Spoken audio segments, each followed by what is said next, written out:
Hey everyone, welcome back to the Keep Watching podcast, where we decide what to watch so you don't have to. I'm James, And I'm Sarah. and today we're going to be talking about Singles Inferno 3, episodes 8 and 9. Here we are, Sarah. How are you?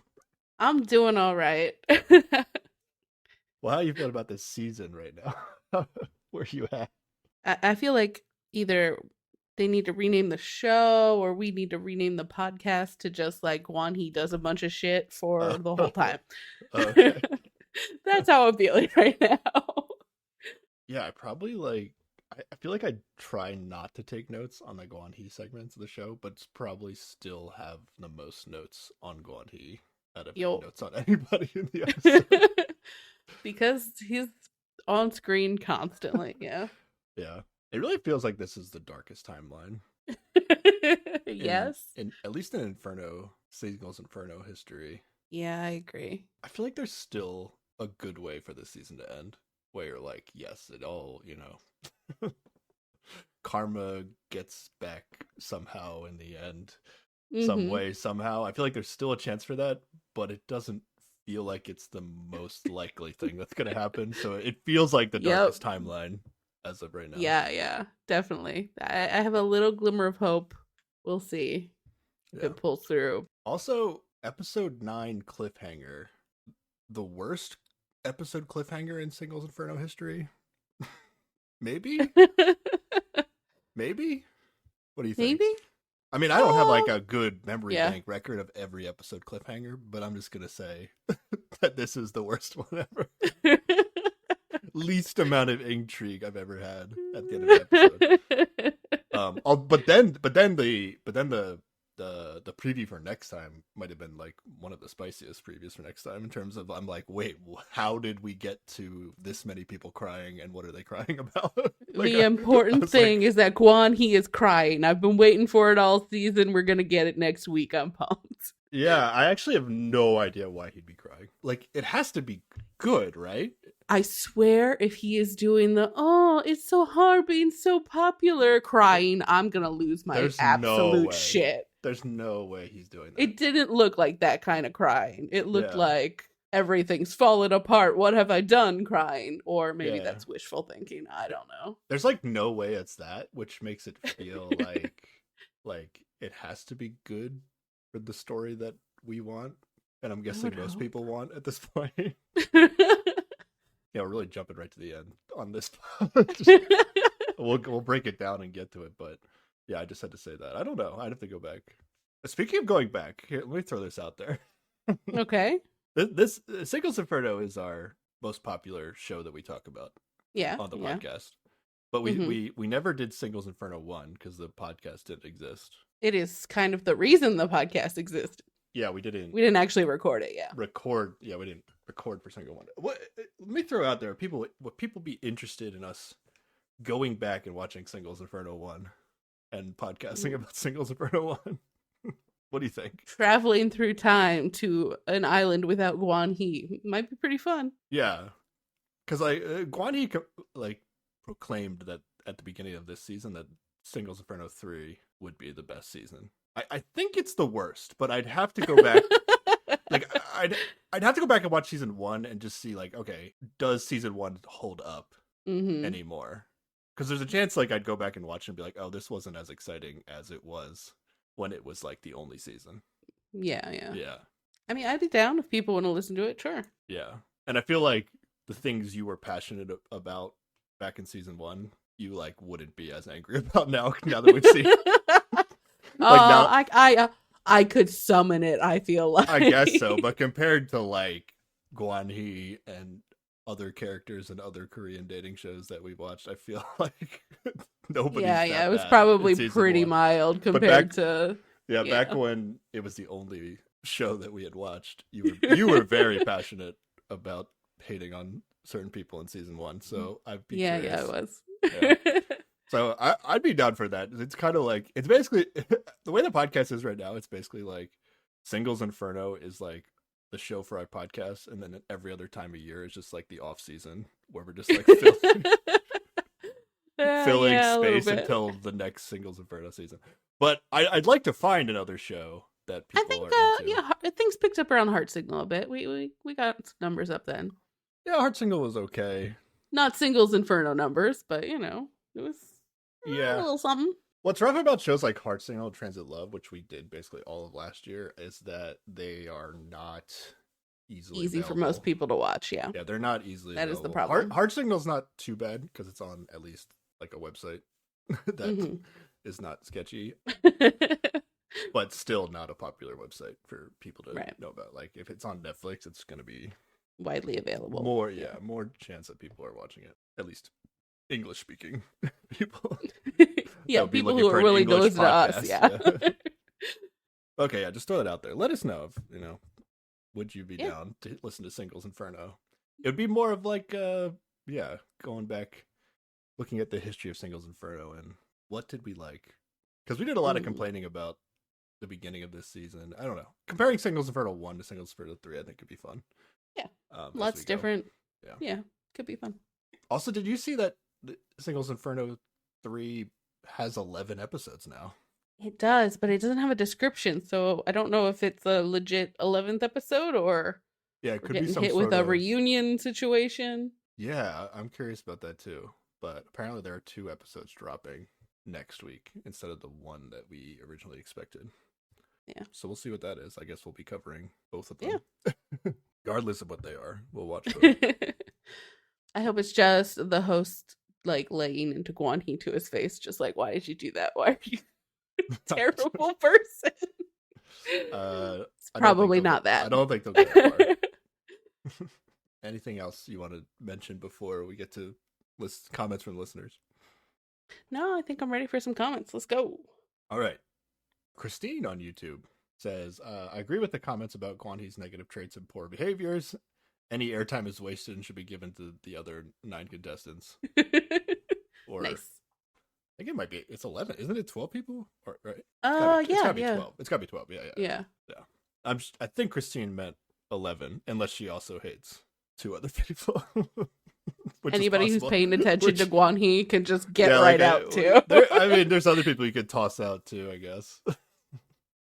But what I'm wondering, we're getting both. At least the people that decided to comment on the podcast tend to agree with us from Guan Hee. But historically, like, we'll hate somebody on the show, and then that person will be like loved in Korea. Yeah. Does there's something we're missing.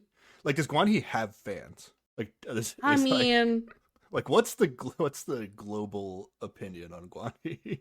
I don't know, but we did get a comment on Spotify. We got a comment on Spotify from Pragna, who correctly predicted who Guan Hee was going to pick, that he was going to pick Minji for episode 8, and Hae-sun was going to pick Guan Hee for episode 9. And they said, I'm almost sure of Hae-sun picking Guan Hee, fingers crossed. So that feels like somebody hoping for more Guan Hee content. So yeah, well, it's also maybe it could just be they could be fingers crossing that their prediction is right. So that's true. Yeah, it's hard to say. Let us know, and if it is you enjoy Guan Hee, please tell us why. Explain it to us. Usually, there's one person that drops in and is like, "This is how the show is being viewed in Korea," but we haven't gotten anybody to do that so far. But okay, I feel like oftentimes the Korean popular opinion of a participant will be like directly related to how the hosts are commenting on that participant, and the hosts are definitely still ragging on Guan Hee, like saying absolutely. So I think Guan Hee is actually disliked this time. That's my bet. I think he actually is disliked. Yeah, like from the majority of people, not just us. So us and the people that have commented on the podcast. Yeah. Okay. Interregnum says the younger female host scoffing at Guan Hee is my favorite moment of the season. Yes. Again, all these comments are from before episode 8. So yeah. The maybe we should probably learn the name of the younger female host at this point. She's my favorite at this point. Yeah, we should probably figure out who she is. Yeah, she's almost by default the best this season. But yeah, also that's probably the best part of the season in the last 2 episodes, and she's gonna go even more in these 2 episodes. Oh yeah, so let's go. And then AH says, I agree with Sarah. I think the editing of the season tends to make the men are the final deciders. I'm pretty sure I said that, just so we get the record straight. I think I also agreed. Yeah, but I said it first. Come on. Well, maybe I'm just AH's favorite. It's fine. It's fine. That's highly likely. Highly likely. Or we edited it and just completely cut your part out. Oh yeah, like I remember saying it first. I definitely remember saying it first live, but when we edit the podcast, maybe it actually comes across differently. Who knows? Shenanigans happens during editing. Yeah. Yeah, after these 2 episodes, it really feels like it's going to be a men's decision. Yeah. Right? Yeah, I agree. Like 95%. Like we basically know who all the women are picking, right? Yeah. Maybe Gyuri's up in the air a little bit, but that's it. Yeah. And that's kind of how it was for the last 2 seasons, right? Where like we pretty much knew what the guys were doing, and the unknown information was all the women. So just from an editing perspective, it'd kind of be nuts if it would be very anticlimactic, I think, if the women made the final decision at this point. Oh yeah. We'll get evidence for all that as we go. I think that's all the comments I have. Yeah, anything else before we dive in here? No, I think that's it. All right, where do we leave off in episode 7? Where are we picking up here? We're on the beach. Oh. The 3 men who had raced the fastest were about to pick who they wanted to go to paradise with. Guan Hee's decision. That's where we left off. Yeah. Good. Yeah. Honestly, good cliffhanger. You know? Yeah. Yeah. Good cliffhanger. Quality cliffhanger. Well, that's the cliffhanger at the end of episode 9. Who cares? Yeah, so Guan Hee's picking between Hye-sun, Ha-jung, and Minji are the ones on the table, theoretically. Yes. The other storylines going on are Jin-sok with Min-young and Minji, and Minmu with Seon and Gyuri. Those are probably the 3 stories, right, at this point? Yes. Anything else really matter? Not really, I don't think. Nope, not really. Okay. All right. All right. Who did Guan Hee choose? Guan Hee unsurprisingly picked Minji, someone new and shiny. Of course, he's gonna. Of course. Yeah, I think by the end of the last podcast, you convinced me that it was gonna be Minji, but you were right. You were right about this. See, you were right. You said this. I'll give you credit when you get it, but but I definitely brought up the men's final decision. I believe you, and also kind of remember it. Yeah. Yeah. Okay.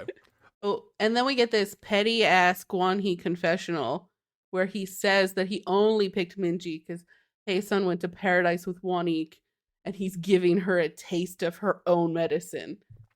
Oh, was that the phrasing in your? Yep. Mine just said payback, but it's the same idea. Taste of your own medicine. That's even more dramatic.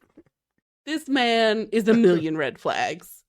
Just ridiculous. Yeah. Like, he's just trying to make her the villain and justifying his own behavior when, like, it's so dumb.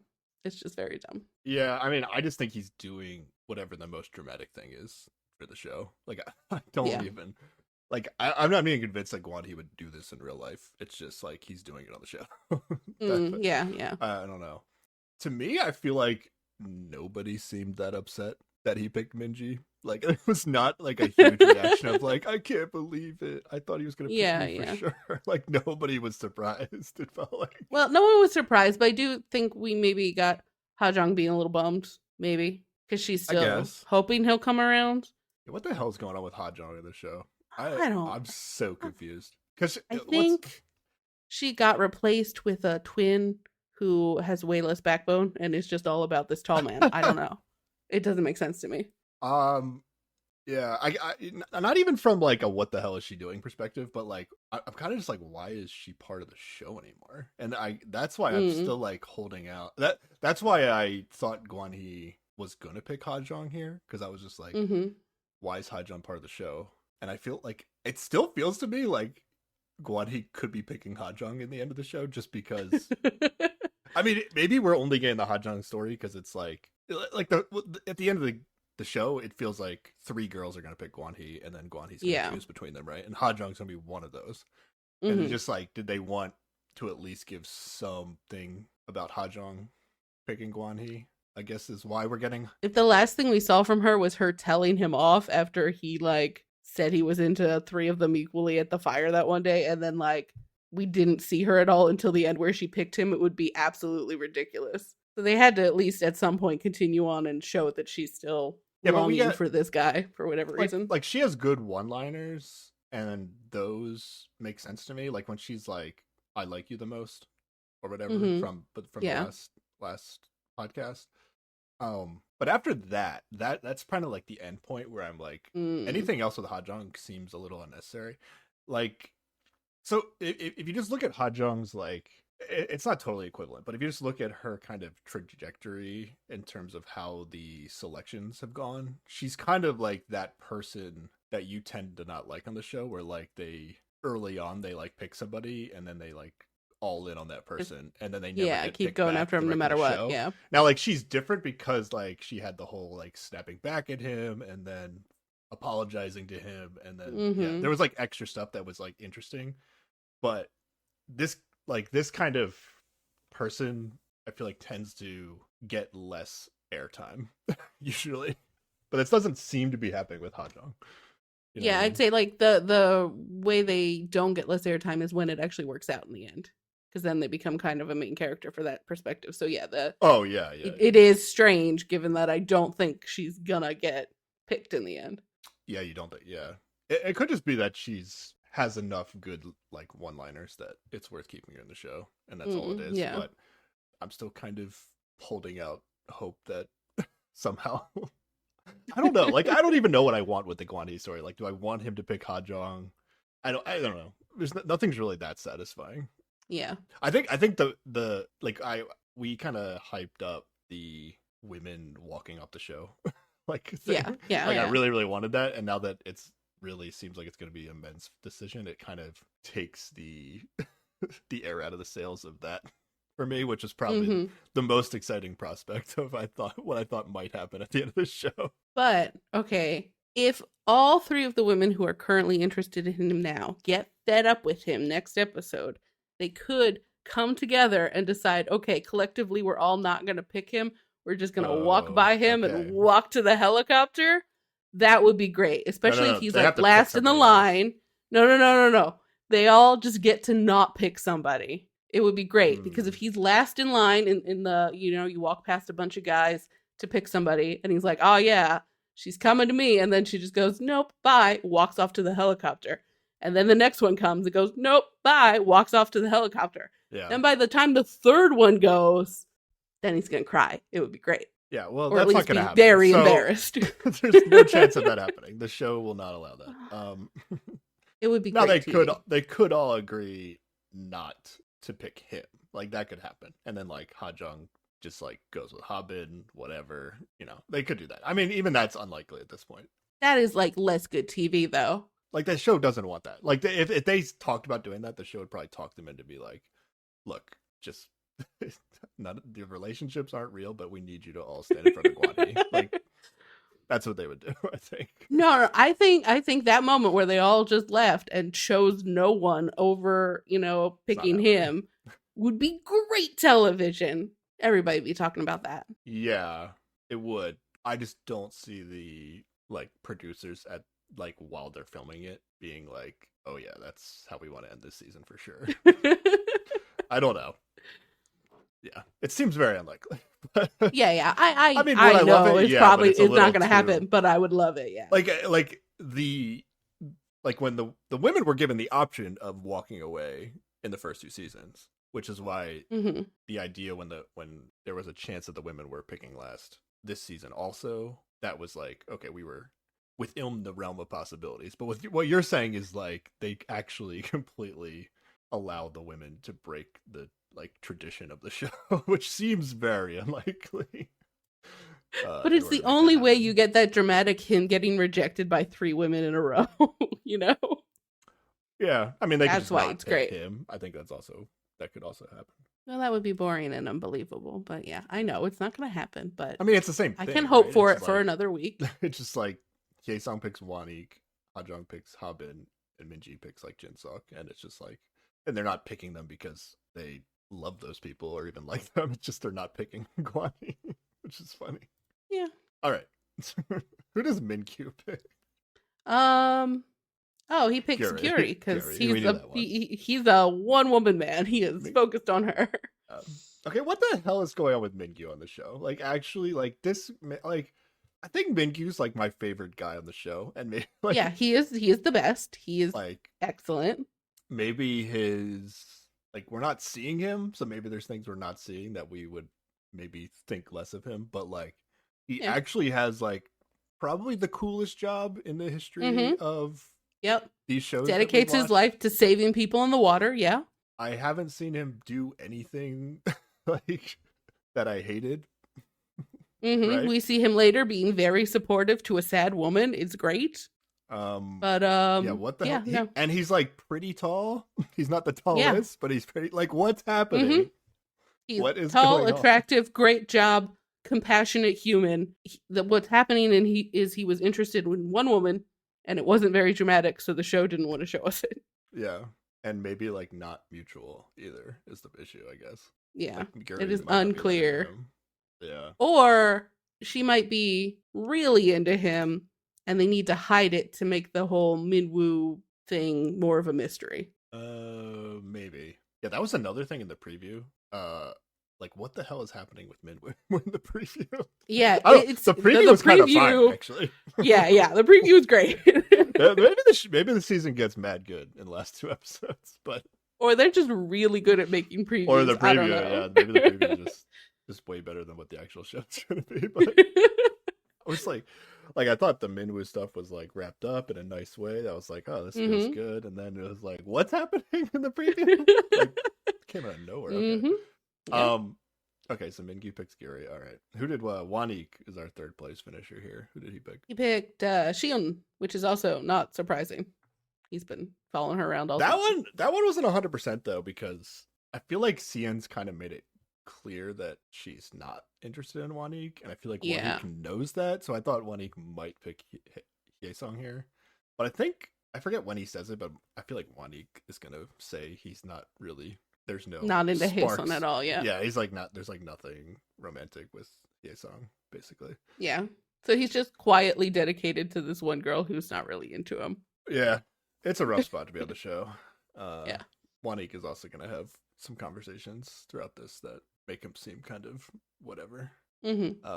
So I kind of get it why he's not. Despite going to Paradise so much and winning so many games, he's not part of the show. But all right. Yeah, Minwoo's girls are all in Paradise without him now because Kiri and Sion are going. And then I wrote my notes. Both of them are bummed that they are in Paradise instead of hanging out with him. Oh yeah, that's true. They both wanted to not go. Yeah. Yeah. And then I wrote my notes. Oh, the Minwoo fight pit storyline is back alive. Yeah, let's talk about this. It's the fight pit's not happening, right? Yeah, I don't think we have time for. Yeah. So is this like 100% Singles Inferno production is listening to our podcast? Oh, absolutely. Like, because literally everyone else loved the fight pit, and we were like, "No, gross." And they went, "You know what? These two know what's up. We'll take it out." Yeah, if you're upset that the fight pit's not in the season, like you can blame us. Like it's absolutely, it's totally our fault. Hey, production, never put somebody like Won Hee on the show again. We got like in the next use our power for good here. Yeah, in this podcast or the next podcast, we got to throw out some like really good ideas that they can. Hey, we already did. I mean, we already did. Popular Island and Loser Island, banger show from the beginning. It's going to be amazing. Yeah, and Paradise is worse. The quote unquote Paradise is worse than Inferno. I feel like we get a lot of Shiun talking big when she gets to hang out with Minwoo in Inferno later. That proves the point of the shittier island is where you find love. You know, she's like, oh, it's paradise, even though I'm on the shitty island because I'm with the person I care about. Bam. Yeah, that would be our whole entire show. Yeah. I mean, it's kind of just the obvious thing to say. Well, but they should be setup. They should be matching up, leaving Inferno and going to shittier Inferno, and then having a great time. And we're like, oh, these two are so good. Exactly. Even shitty Inferno can't break them. Yeah. So yeah, let's keep throwing out some ideas. I'll be honest. At this point, I was upset that we're not getting the fight pit. because I was so determined to figure out who's gonna win it, and then it's not yeah, even part of the and show. then it's and it turns out that the women's game in these episodes is like the equivalent of the fight pit, and we should have centered our entire edit predictions around like the women. Like we were everything was reversed with what how we were thinking about the show. I wonder if they got a certain point through the season, saw how things were lining up, figured out that they were going to have the men be the final choice, and therefore it's more effective to have the women play more games, to have them make choices, to not give away the final choices of the men. Yeah, I mean, they both played the same amount of games, and then the women were just last. So it almost seems like women played more. The women played more Paradise games, though. One of the games the men played was just for lunch. So I feel like that last Paradise game could have gone either way. Yeah, I wonder what the ratio was in the last season. Or they just got really lucky. I don't know.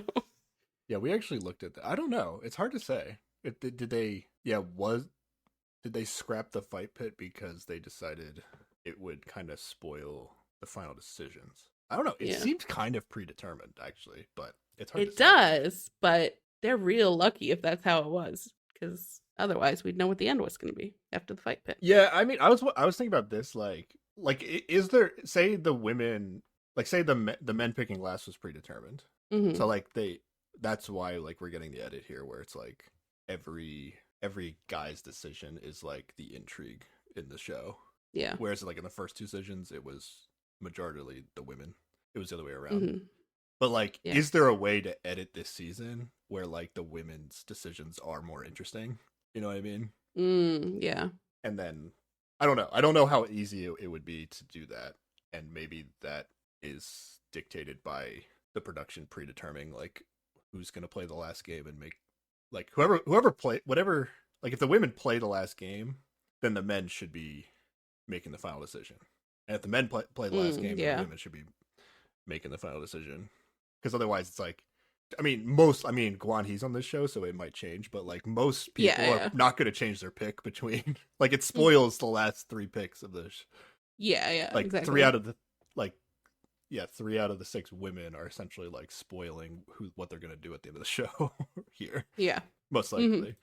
But yeah. All right, we're really off track. Where the hell are we? We did the 3 picks. Yeah. All right, no fight pit. That was where we left off. Okay. Jinsok and Minyoung are going to talk in Inferno real quick before we go to Paradise, right? Yeah, and she pretty openly tells him that she is not interested in anybody else except for him. Yeah, she's not backing down. I like that. Yeah, and there's a lot of cute teasing back and forth. I like them as a couple. Still don't know what he's going to do, but it doesn't matter because we know what Minji's going to do, so he doesn't really have an alternative choice. Yeah, I'm a little confused about Jinsuk at this point in the show just because, like, I'm not buying that he's really on the fence. So I don't know if, like, it almost seems like production, like, talk to him and be like, look, don't give away who you're picking in the end. So I don't know. That's just my vibe that he's like he's being awkward in a way that it, like, I don't know. He's still like flirting and teasing with Minyoung during his awkward ways of like not really committing to her. So I don't know.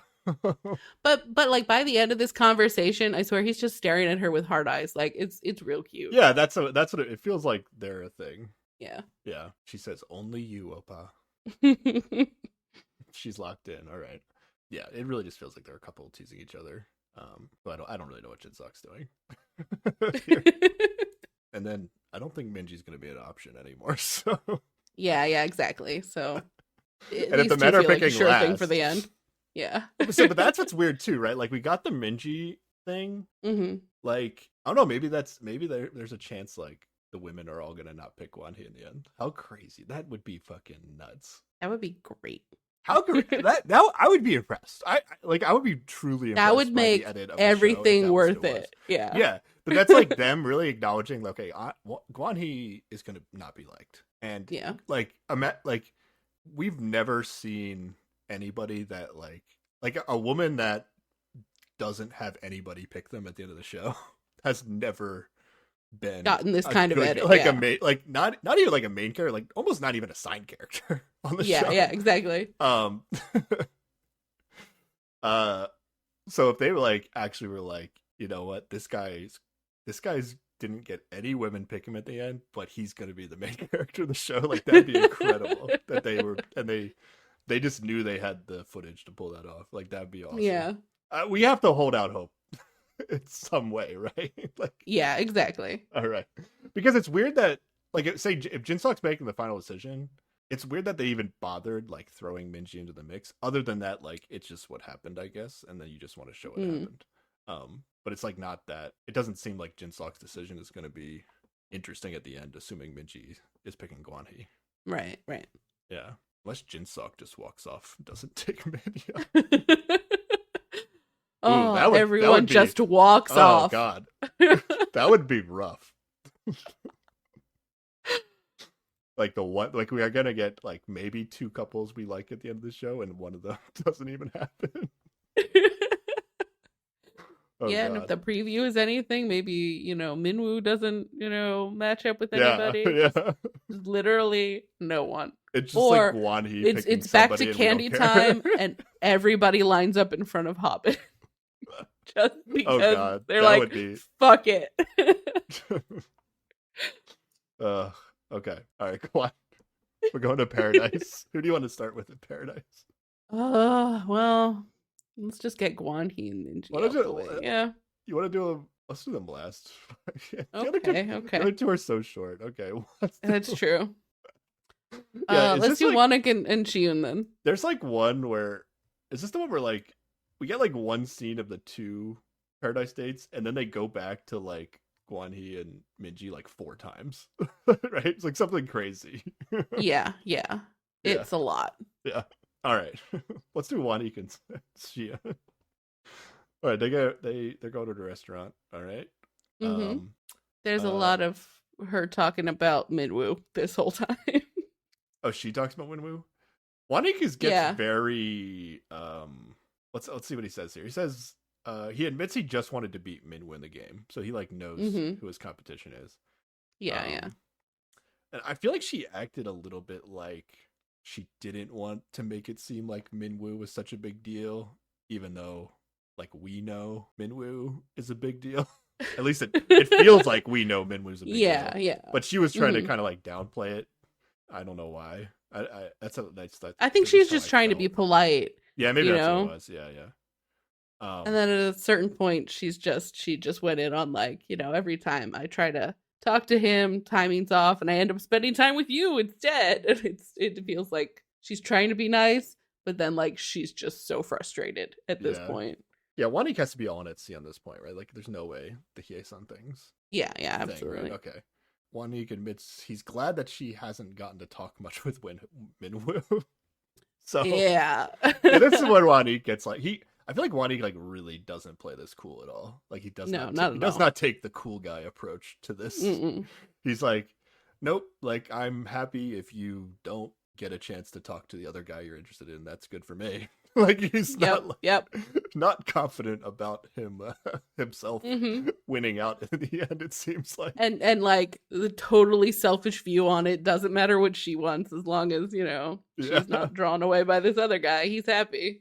Yeah, I can't tell. Like maybe he's just trying to be funny and it's just not landing. Especially maybe with the translation, it's not landing. Or he's trying to just like express how much he's into her or something.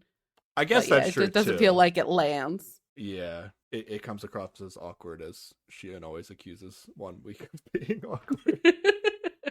I agree at this point. I think I didn't really get it before, but I think I get it now. He is a little bit awkward. Yeah. Sion seems to feel very awkward throughout this restaurant conversation. Yeah. That's all we get. We don't get to see the That's it. Hotel room. Okay. Let's go to Mingyu and Gyuri. Yeah, Gyuri won't say who she was rooting for in the race. Yeah, which is probably not a good sign for him. Yeah, or she's flirting, but we can't tell. Like, also possibility. Like, you still think there's a chance that Gyuri is actually into Mingyu, but we're just like not getting it for the sake of the Minwoo stuff. I think it's a possibility. Like, she might be split between them, but she might be saying more direct things to Mingyu, and that's why we're not seeing it. But I also would not be surprised at the end of the day if she just wasn't that into him either. Yeah. I have to bring up the previews again. Like, the previews were the best. Like, the previews for the next episodes were the best part of these 2 episodes. Yeah, absolutely. So like, Gyuri is going to tell Minwoo in the preview that he's acting like Gwon-hee. And like, what? Like, where is... She's mad at him. What is happening in the next 2 episodes? Like... Yeah. Okay. So from that, it does seem like she is mostly, at this point, would be mostly into Minwoo. Otherwise, I don't know why she'd be that frustrated with him. I mean, like, Minwoo's getting the edit of a guy that's like in the past seasons of like the woman who's not going to have any guys that picks him. So in this season, like nobody's picking Minwoo in the end, right? That's why we're not seeing him at all. Yeah. I mean, well, we've also had, I guess the edit's a little different with people who couple up early enough where we see them a little bit at the beginning and then we never see them again. But when that happened in season 1, like those, like both people in the couple were just like weren't in the show. Yeah. Whereas like Gyuri is like still in a storyline in the show. So that's why. Yeah. I don't know. I just feel like Mingyu's none of the girls are picking Mingyu in the end. And that's why. You're probably right. And I just want that to not be true because I think he's the best one. So we're not spending time on the tall G.I. Joe attractive one. Yeah. G.I. Joe rescuing swimmer who hasn't said anything we don't like yet. Yeah. Which could be because we haven't seen him, but you know, he seems pretty awesome to me. Yeah, he does. I think Mingyu's maybe the coolest guy in the history of Singles Inferno. Ooh. And again, we're not getting a lot from him, so that might be helping his cause. But like we were saying that about Jinsuk earlier season, but I don't know what to make of this whole Min Young thing. So I have to see how that plays out. But yeah, I do still really like Jinsuk, but I think I do. At but the end of the day, I don't know what he's going to do. Just cooler. Yeah, Mingyu is ultimately cooler. Yeah, Jinsuk might be funnier though. So I don't know. Oh yeah. Maybe Jinsuk is better. I don't know. Depends on what you're looking for. Yeah. Either way, both better options than Gwon-hee. Okay. Low bar, but it's there. Yeah. Yeah. Mingyu knows what it means when she says she's not rooting. I don't know I don't want to say who I was rooting for in the race. And then I think there's a confessional where Gyuri tells us that she doesn't get excited with Mingyu, pretty much, right? And then Mingyu makes her feel comfortable, but Minwoo makes her feel uncomfortable.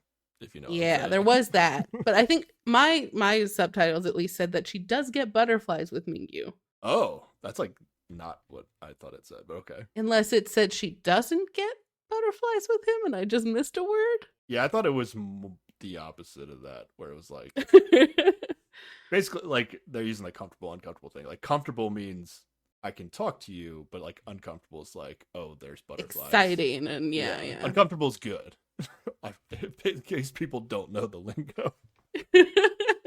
Somehow uncomfortable is good and no, uncomfortable is good, comfortable is bad. Yeah. Mingyu comfortable, Minwoo uncomfortable. So that's where Gary's at. And that's a confessional. Yeah. Yeah, I don't think Mingyu's getting picked by anybody in the end. Yeah, probably not. Unless maybe all the girls just switched to Mingyu. This would also be acceptable. Didn't talk to him the whole season, and they're just like, fuck Gwon-hee, let's pick Mingyu. He's the next tallest. That'll show. Well, and tallest guy. Also Gwon-hee's like got a thing about Mingyu.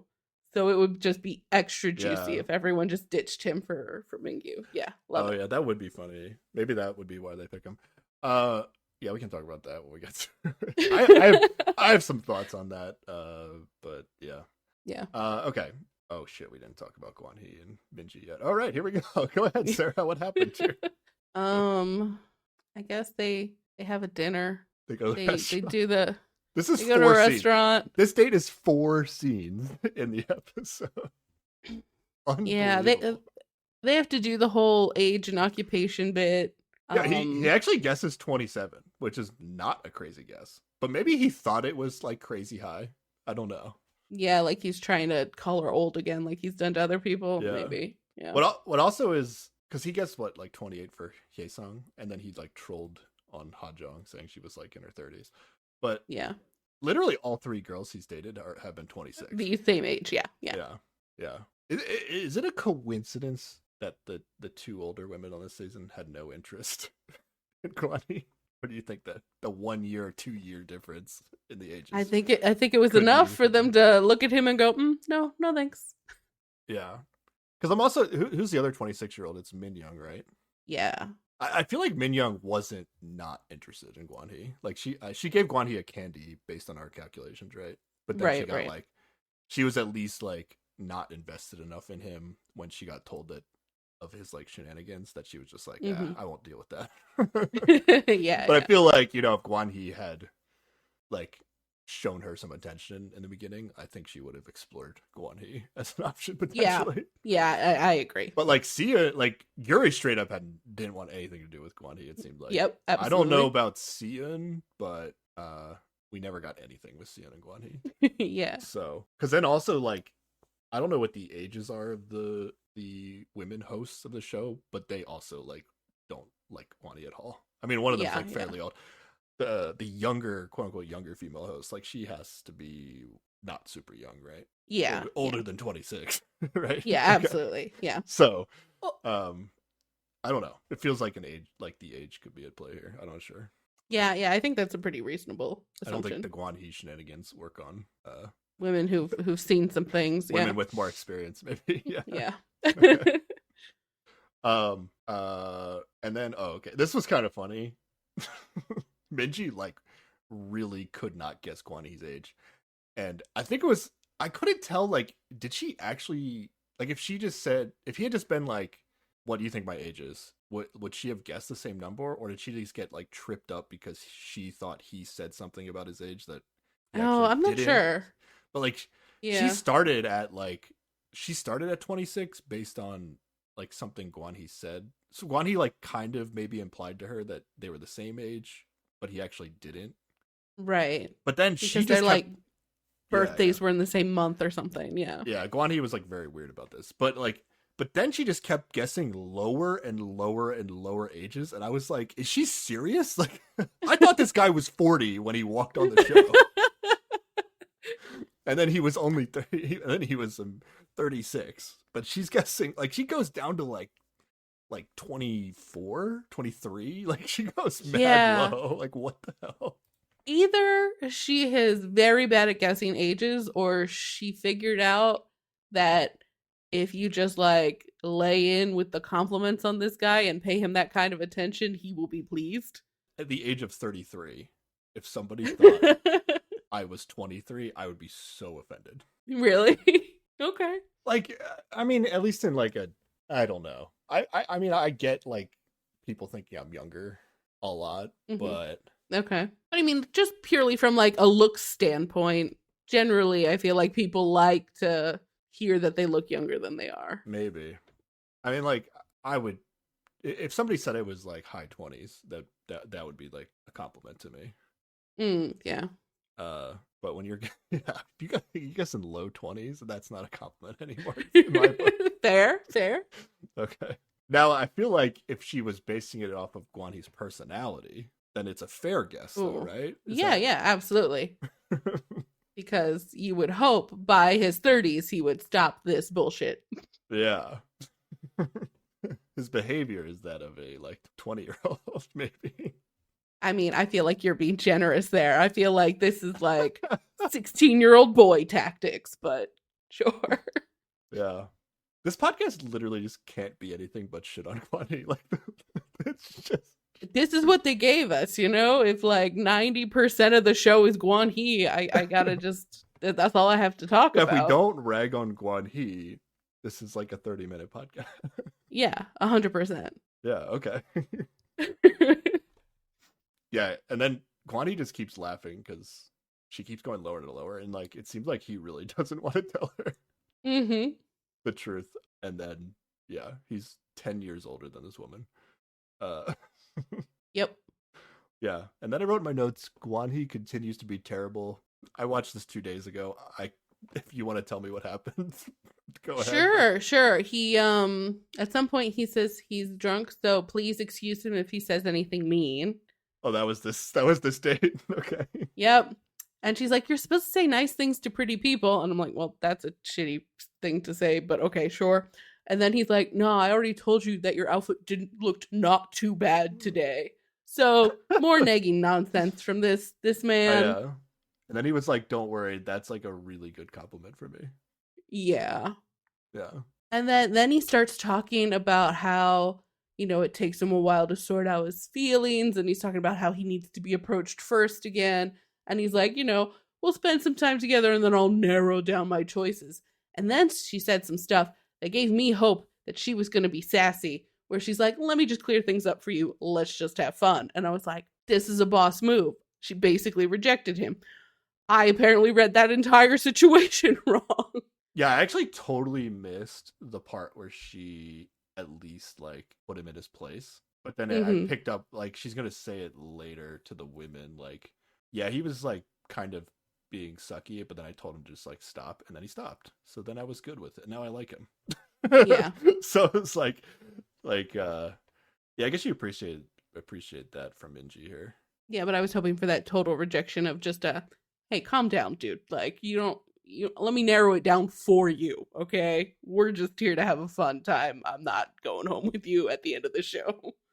Yeah, well, did she actually say all that, or is that how you interpret it? No, she didn't. That's how I interpreted it. That's how you interpret it, yeah.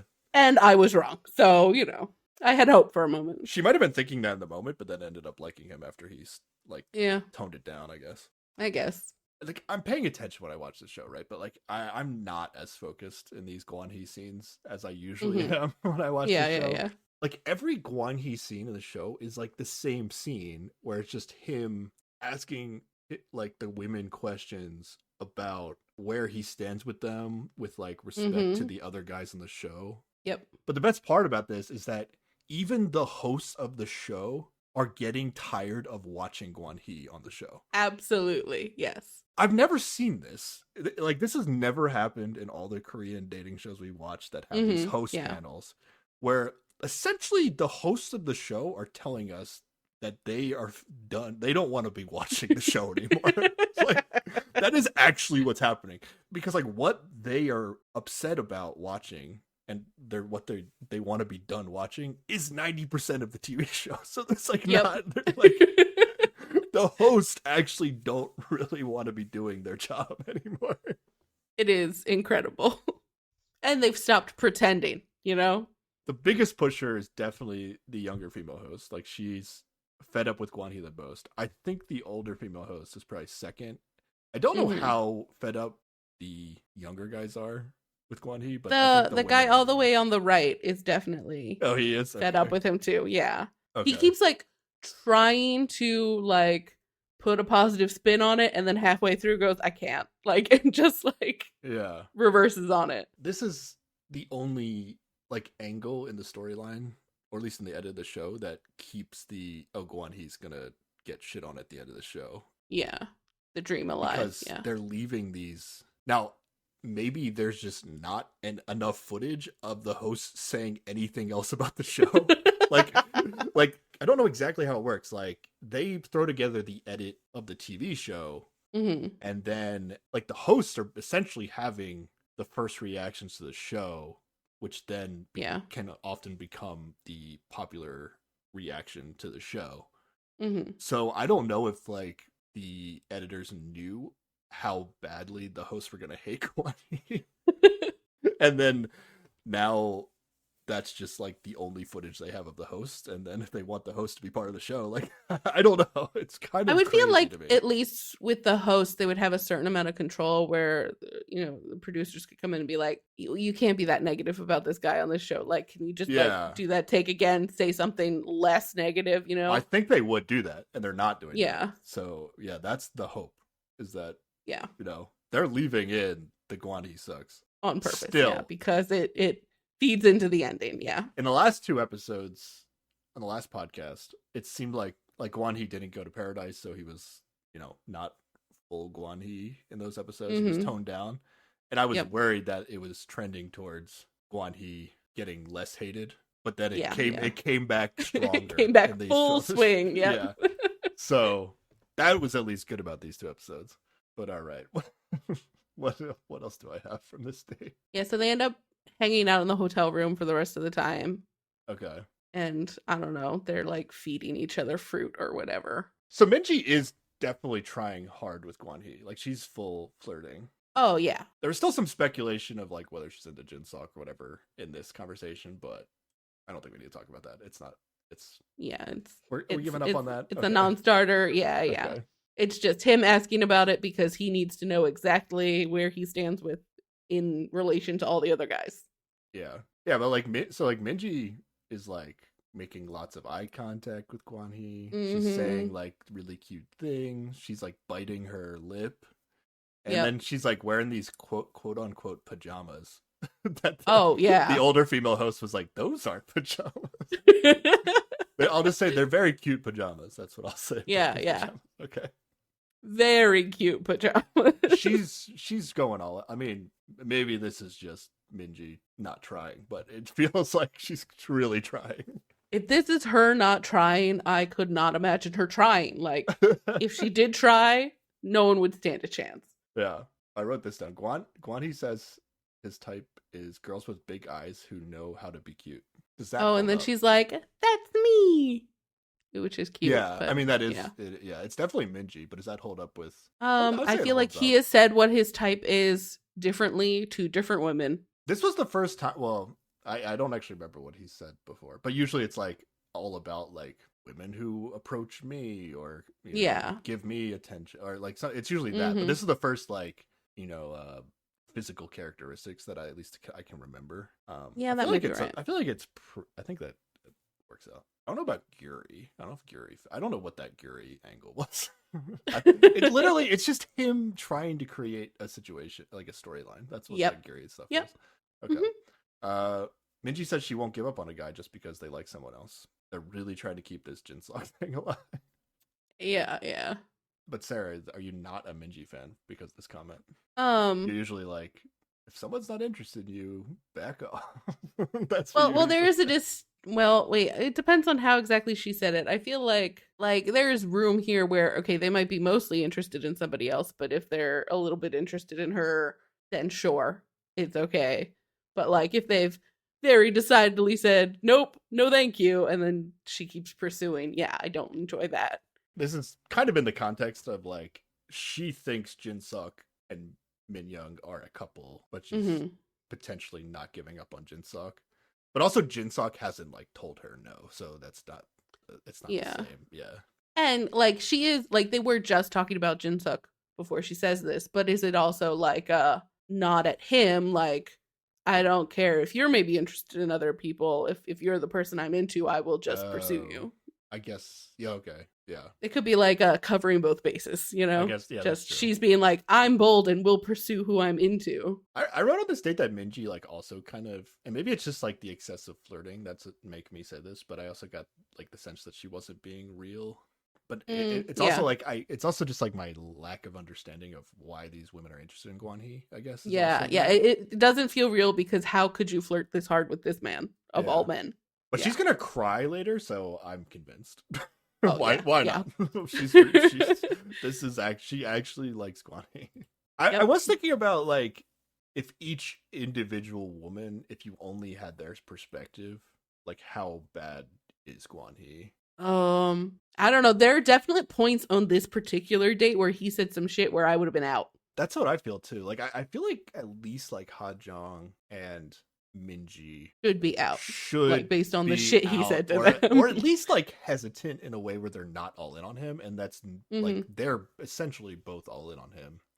Yeah. After Paradise dates with him. I think from Hye-song's perspective, from what we saw, like I don't think it's that crazy that she's interested in Guan Hee, because I don't think he was as like I can't recall him saying as like red flag type stuff. Yeah. When they went to Paradise the first time, he was saying all the like, oh yeah, I'm all in on you stuff, and was not negging so hard or saying some weird shit, you know, like that was his first time out on Paradise. He was a little bit more behaved. Yeah, he was definitely a little weird, but it wasn't as bad. Like I remember not thinking that they were a good match. Like that's how I felt.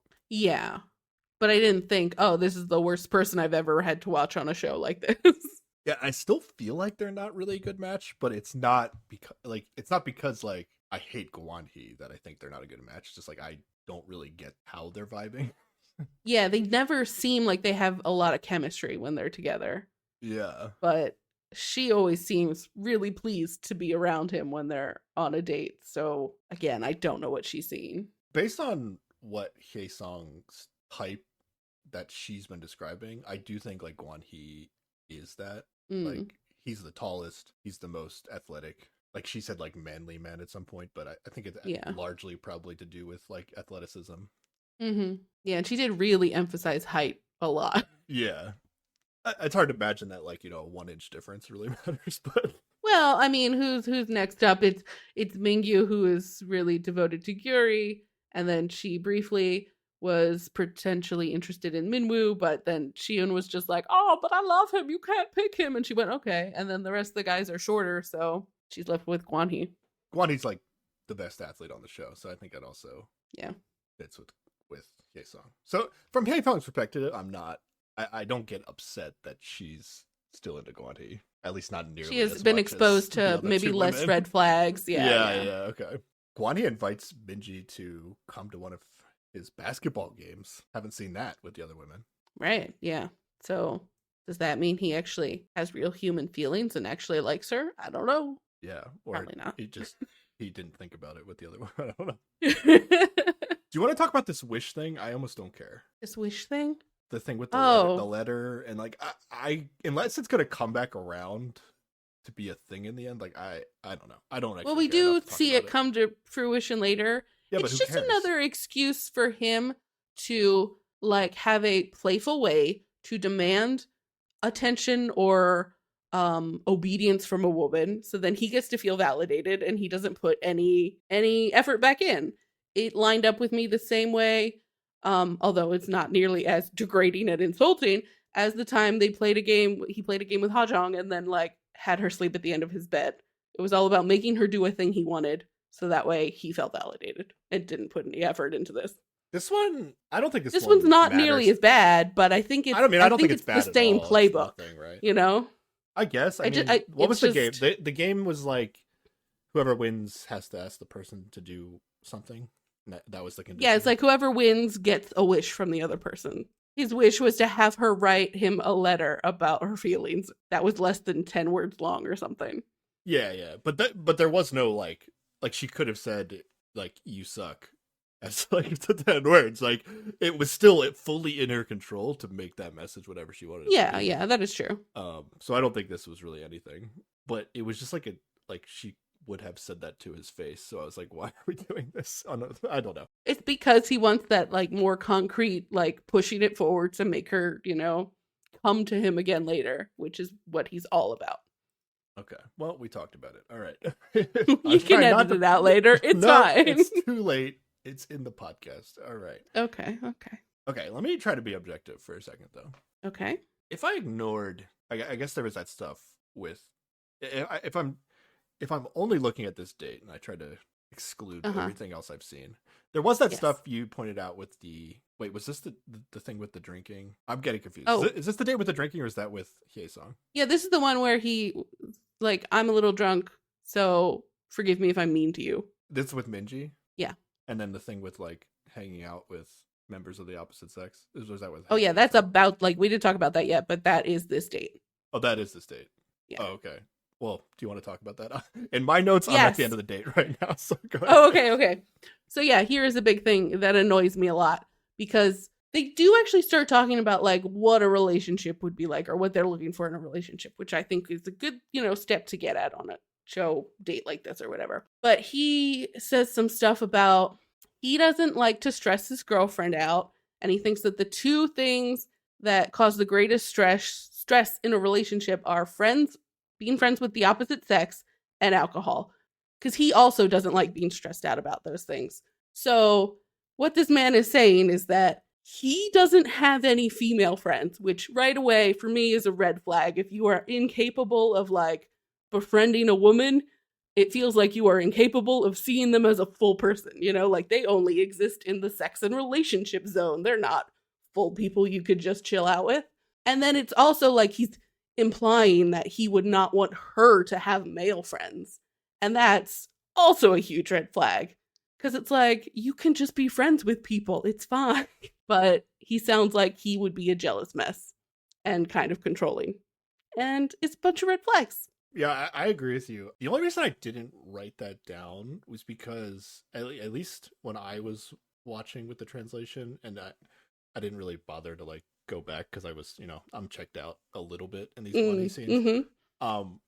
I actually like couldn't tell if he was saying what you're saying or the exact opposite of what you just said. Like, even the way you just said it, I feel like doesn't really make it clear what he meant. Like, because he says like, I think the biggest things that cause stress in their relationship are like members of the opposite sex and drinking. But is he saying like, because those things cause stress, don't do them? Or we should agree that those things aren't going to bother us? And that's why I couldn't tell what he was actually saying in the translation. I think he is purposely not directly saying, I will not allow you to have, guy friends. But he is putting that thought out there to be like, just to slip it in so that way he's setting some expectations, but he can still be like, oh no, I never, actually directly said that. And then I guarantee later on it would be a thing he'd complain about or would bring up. And then eventually to the point where he's just like, no, you shouldn't have any guy friends. Like, depending on how actually horrible he is in real life, that's the, the spectrum of ways that it could go down. He is sort of saying like, he purposely doesn't like have female friends or maybe drink. I don't know. He seems to be drinking on the show, but maybe when he's in a relationship, he doesn't. I don't know. But he is just sort of putting that pressure out there without directly saying that he expects her not to do these things. Yeah, I think that is most likely what he's saying, especially with what's going to happen in the next round of Paradise Dates with Minji picking a guy that he didn't want her to pick. Yeah. So it's more likely, that it's what you're saying. I just thought it wasn't. I couldn't 100% tell what he was getting at, but yeah. Oh, I purposely went back and reread all the things to just make sure that I was angry about the right things because I got real angry. Okay, yeah. As much as like Guan-hee doesn't seem real in the show, that seemed like a real moment. Like, I don't know why strategically he would be saying that. Yeah. So I think that was the real him speaking in that moment. Yep, I agree. Yeah. Is Minji the new best flirt on the season though? Ooh. Ha-jung's loss is yeah. To Guan-hee. She could have been the best, but she gave up and just only flirting with one guy. I think she does have like flirty, sarcastic responses to some guys on the island, but everybody knows like she's real hung up on Guan-hee and they don't take it seriously, and I guess we don't see a lot of it. But yeah, given that we don't see a lot of it, yeah, Minji's right up there. She's a champion flirter. I think Ha-jung is like friends with the most people on the season. Yeah, that seems right. Yeah. And there's a really, in the women's game, like she has a very weird interaction with all the guys, I want to say. Where they're all like joking around with her and being like, "Oh, you should just give up now." Like, I was like, where's that coming from? I think it was a weird energy. I think she's just friends with all the guys, and the guys are just like joking around with her. Like that's what I think it is. All right, are we done? We have to get to bedtime now. Oh wait! But there is one point where he puts her in like a headlock for no reason. That was weird. Didn't enjoy that either. What was the context? I don't know. It was weird. I didn't like it. It would have put me off. Yeah, I forget what the context of it. It was weird. I didn't think much of it because again, what I was gonna say is about this date is that if I'm just looking at this date alone, I would actually think that these two are vibing. Like if I didn't watch any other Guan-hee dates, I would actually think they are. Like I watched Guan-hee Hye-sung when it was like the first date. I didn't really think they were vibing that much. Guan-hee and Ha-jung didn't seem that, like, if I isolate that date, I didn't really.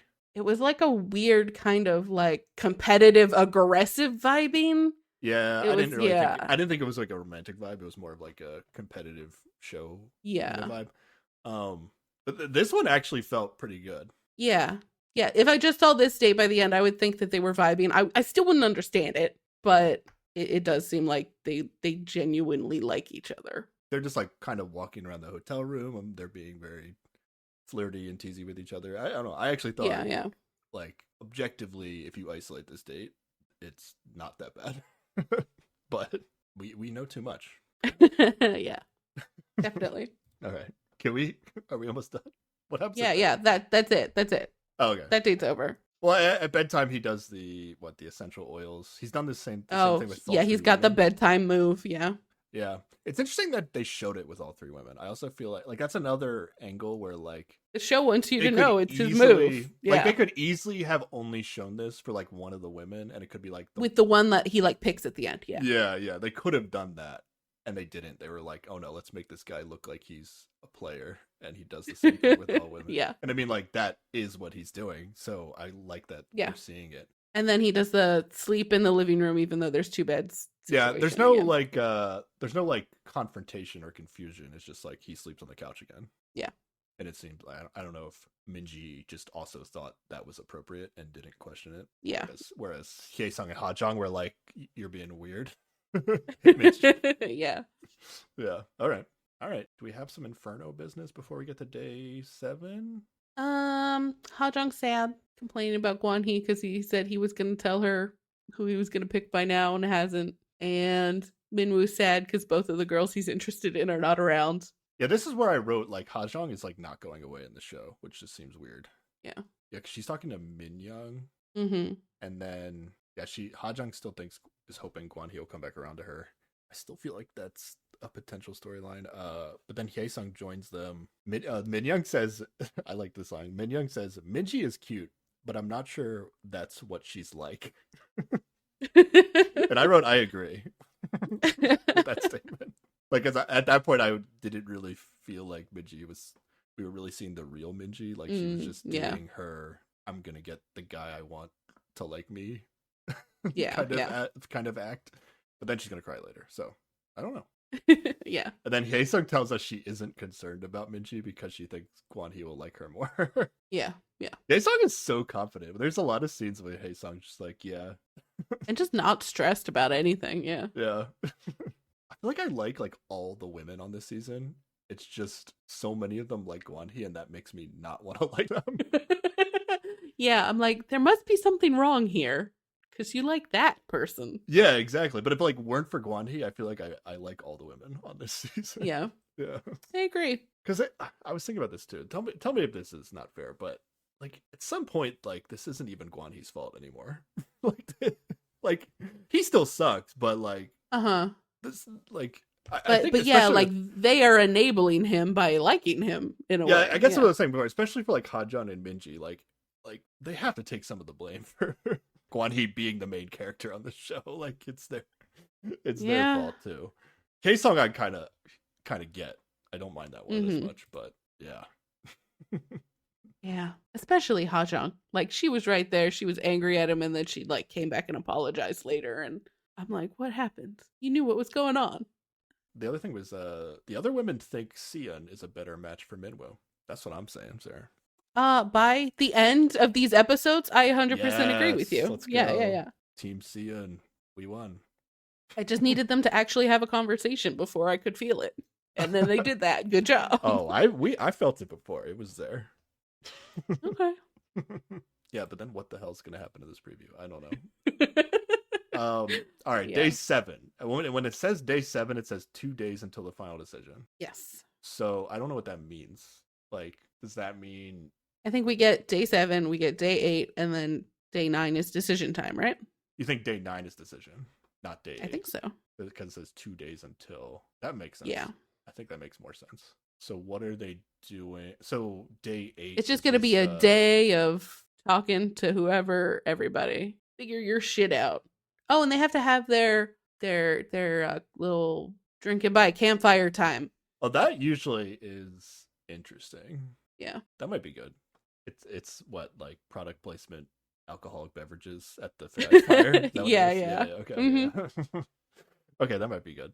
So no paradise dates on day 8 because they're picking on day 9. That seems right. Okay. Yeah, I think so. Yeah.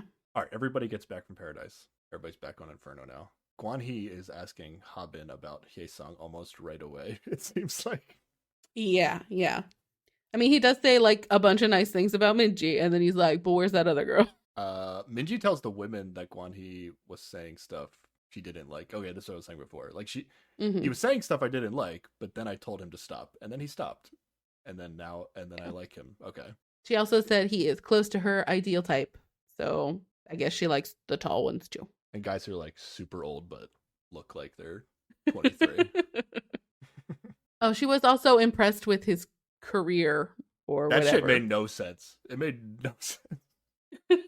I don't know. It didn't make any sense to me because she was talking about how like, oh, I like people who are like really committed to their profession or like.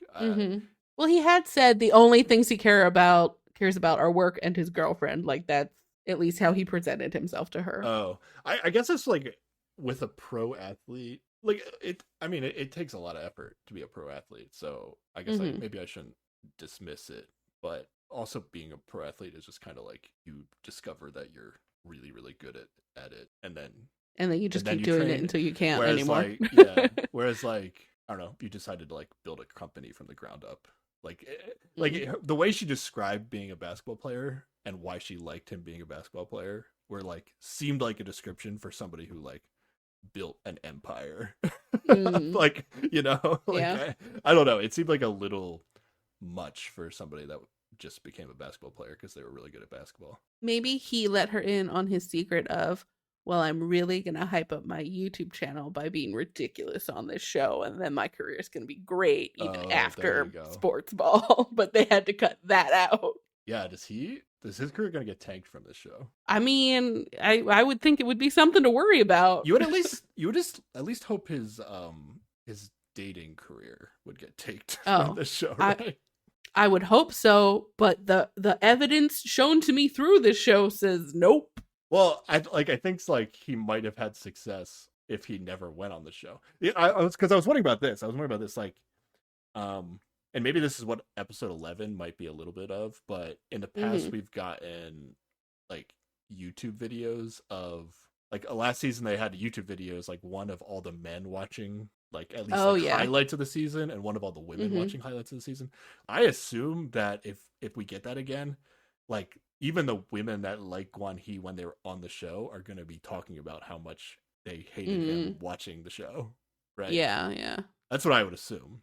I would hope, yeah. So I don't know. Once that's out there, like for Guan He, I feel like he's kind of he may never date again.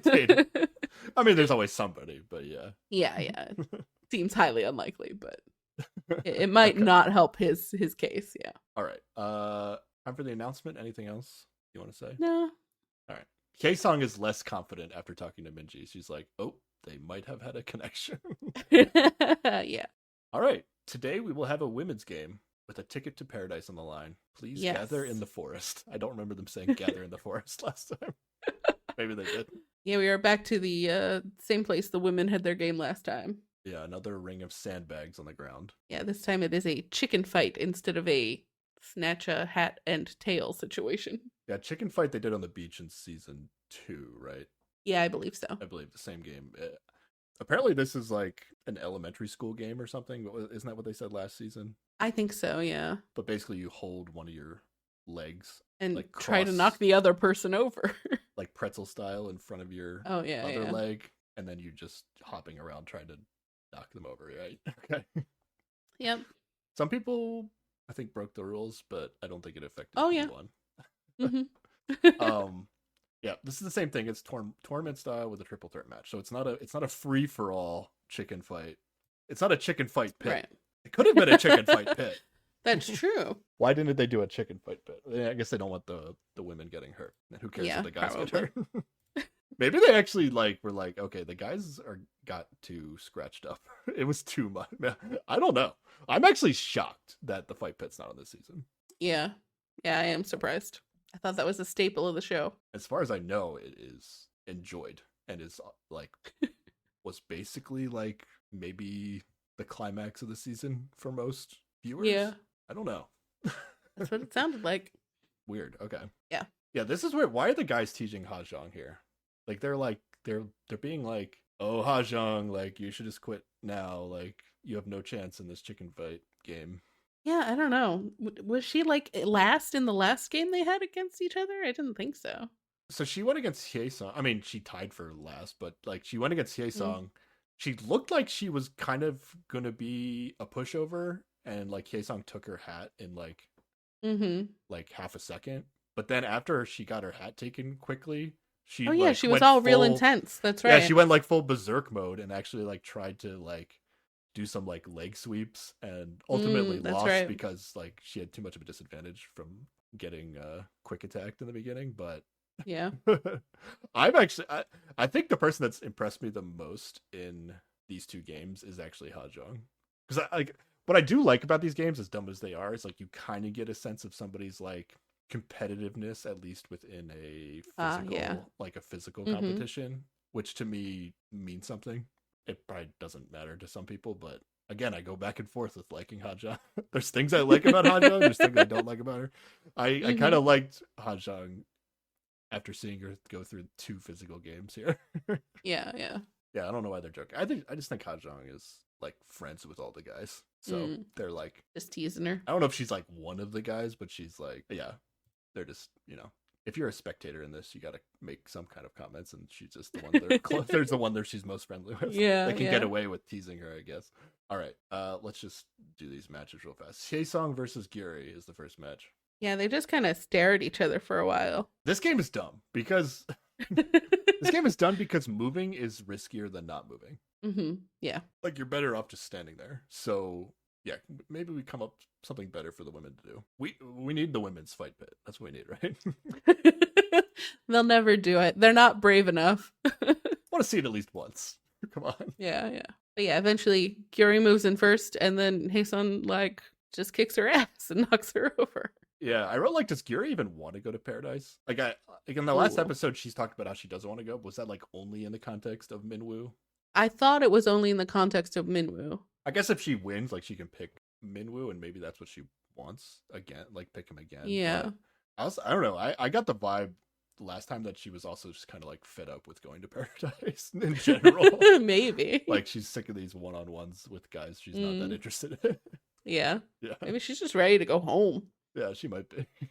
Yeah, Hye-sung wins here. She is like, you know, the gym girl of the season, so yeah, probably the favorite going into any physical game. Would you rather have seen a women's race on Inferno 1 than this? I don't think that would be fair, because like you would probably just know who's gonna win. I like Hye-sung would definitely win. I don't know necessarily who'd be second or third. But this chicken fight is like a little bit more random, where it's like you can just like trip and then you might lose. Yeah. Little bit of. I don't know that the race was super compelling to me. Wasn't super compelling. I was just thinking, is it better than the chicken fight? All right. Well, this is at least over quicker, so it's got that going for it. Okay. Is it quicker? I don't know. I mean, the race one doesn't take that long. I don't know. The race seemed pretty long. I don't think so. They made it longer. I'm sure they made it longer. They took their time in the edit, you know? Yeah. All right. Ha-jung versus Seon. Seon just looks so sad, though. She's like sad the entire time. Yeah, because Ha-jung goes all out. She's well, like it's like she knows she's gonna lose, right? Is basically, I feel like, how it is going in. Why is all the guys being like, "Oh, Ha-jung, you should just quit"? Like, because they were even saying that after like she got matched against Seon. You know what I mean? Maybe because they all know that Gwon-hee's not into her anymore, and they're like, "You're not matching with anybody on this show. There's no point." I don't know. That's just mean, though. I don't think all the guys were being mean to Ha-jung in that moment. That can't be what it was it? Yeah, I don't know. Okay. I couldn't get a read on it. It was kind of weird. I mean, I don't think Seon is Seon got top 3 in the last one. I don't know who maybe she beat somebody. Did she beat like Min-young or somebody? I don't know. Yeah, I don't remember. Maybe she had an easier matchup. But yeah, Ha-jung is definitely aggressive here, and she's gonna win. Seon cheats at one point, so I was glad that Seon lost. Yeah, legit.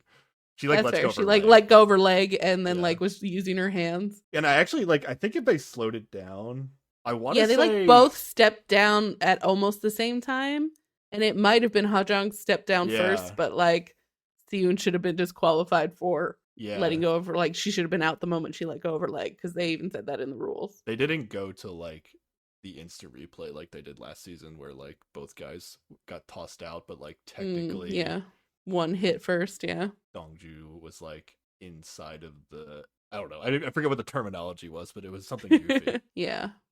So Hajong wins, and then Minji versus Minyoung. I thought for a minute Minyoung was gonna get it, but she didn't. Oh, she didn't. Yeah. See, this is a spicy matchup if you think Minji likes Jinsok, but I feel like they didn't even go that hard into. Oh my gosh, it's the two women that like Jinsok. You know, like I don't think they even went that hard into talking about it. So I think they've even given up on that narrative at this point. Yeah. Because otherwise, this is like, oh my god, Minji versus Minyoung. This is like all the marbles here, but it wasn't really like that at all. Yeah, exactly. And then the three women in the finals are literally all three girls interested in Guanhee. Oh my god. Yeah, I wrote, I can't believe we would have to watch Guanhee in Paradise again. Just I mean, mathematically, we're always going to... He would have to have all three girls lose their matchup and not get matched up against each other, you know? It's like... Well, I knew we were going to see them, but I was like, oh, all three are... like. Yeah, but this is like an absolute guarantee, and I didn't like it. Yeah, I guess there maybe was a chance. Yeah. And then I was like, oh, okay, they're going to all go to Paradise like we saw in the preview, because that's... I mean, we're not actually going to see Hajong in Paradise. If we go back to last preview, of like at the end of episode 7... Wasn't Hajong like crying in Paradise? Maybe. But we're not even going to see her Hajong's date in this episode, these 2 episodes. Right. I think the beginning of next episode, we will see her date, and that's probably when she'll cry. But she's going to cry with Habin? It might be just her talking about how Guanhee is not going to pick her, and she's sad. I guess like, they're not going to have a real date. We're going to find out how old he is and what his job is, and then she's going to be sad about Guanhee the whole time. And it's going to be a bummer. Yeah. The one thing that I've liked about Hajong is that like she hasn't cried over Guanhee. Like Minji's gonna cry over Guanhee, and then I'm like, oh, you actually like him, and then I like that's like a little. I gotta reassess some things. Yeah. I always held out this hope that Hajong's like kind of trolling with this Guanhee stuff, and she hasn't really cried about him. Mm-hmm. So yeah, I guess I'm just gonna be disappointed when she starts crying about Guanhee on her date. You know what? Maybe there's just a big bug, and she gets scared, and she's crying about the bug. Yeah, okay. Hopefully maybe that's it. Yeah, there's like a finger in their Paradise food or something. They discover a body in their, hotel room, and she gets real upset. Yeah. Okay. Totally reasonable things. Yeah, that's likely. Yeah. I was like kind of invested in this. I like really wanted Hajong to win this. I don't know why. I just like for some reason I just want Hajong. It doesn't actually matter because the men are picking last, but I really wanted like the Hajong thing to be like Guanhee somehow picks Hajong in the end, and then Hajong gets to decide if she wants to walk off or not. I really wanted that, so I was really rooting for Hajong here. I was too tired to have to watch the 2 of them in Paradise again if they were going to be all like they were the first time. Like, I think it would have been trying to one up each other. It probably would have been different, but I was worried it was going to be like the same. And I was just like, I am too tired for these shenanigans. So I was glad it didn't go that way. Guanhee might have been the same, but I think Hajong's kind of become like a more real version of herself in the show compared to back then. That's true. But then she would have been just so earnest the whole time and trying to like get him to pick her in the end. And yeah. Yeah. Well, I guess my hope was I wanted Hajong to go on a date with him and then like rediscover how much he sucks. Like that's actually kind of what I was hoping for, I guess. That's why I was really rooting for Hajong. Then we get this weird breakdown where like Hye-sung is worried about Minji picking Guanhee. Yes. And then Minji is also worried about Hye-sung picking Guanhee. No one's worried about Hajong. Hajong thinks that she should get Minji out first, I guess because she thinks Minji is like leaning towards picking Guanhee, but she doesn't think Hye-sung is picking Guanhee. Like I think she did say that Hye-sung looked a little scary during her match, and so she was just nervous about that. 100% the strategy is like team up on Hye-sung, and in two triple threat final matches, that's the opposite of what happens. Yep. Like Hye-sung gets to be the third party that comes in and just wins. Yep. Now Hajong almost pulls off the double knockout here. Yeah, she does. But yeah, like Hye-sung was almost just like, I mean, Gyuri did beat her in the last game, I guess, but yeah, it felt weird that nobody's like Haesung's just clearly the best physically fit woman on the show. Like, I don't know what we're doing. Or did she like legit thought Haesung was like picking Wanik? I don't know. Maybe. Word's been going around the island that they're into each other, even though neither of them have said that. Yeah, so maybe that's part of it. I mean, we never really find out, like... I mean, no, Haesung is going to pick Wan-hee, I guess, so we do find out. But, like, Wan-hee doesn't seem to like Haesung, but maybe Haesung was doing something that indicated she liked Wan-hee at least, somewhat. Yeah. I'm not sure.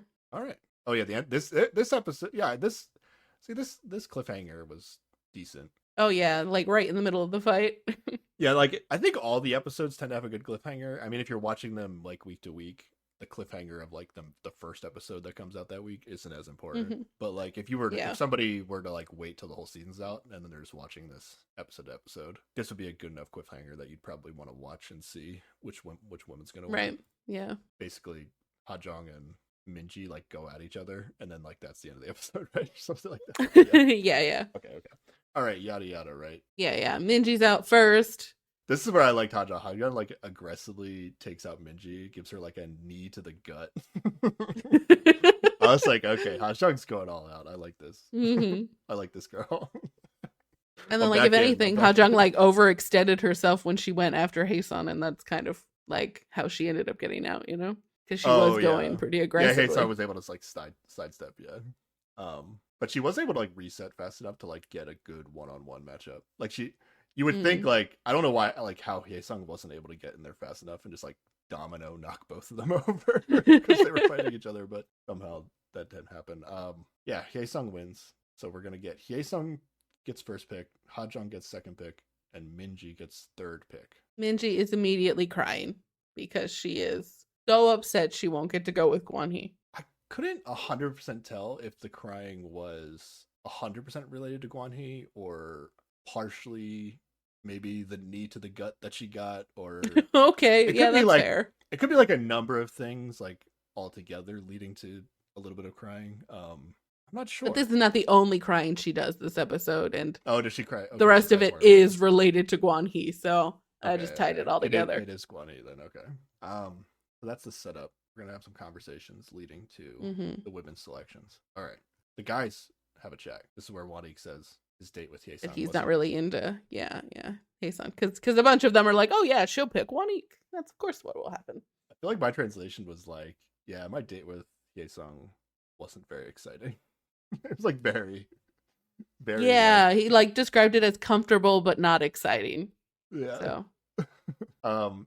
Wan-hee says he's into Minji and Haesung, so he's not even talking about Ha-jung anymore. Right. At least to the guys. And then he says if Haesung doesn't pick him this time, then he'll probably go with Minji. That's his breakdown. Yeah, again, it is entirely about if they like pick him, not like who he actually likes. Yeah. Except if Ha-jung picked him, that doesn't matter at this point. Yeah, I don't know.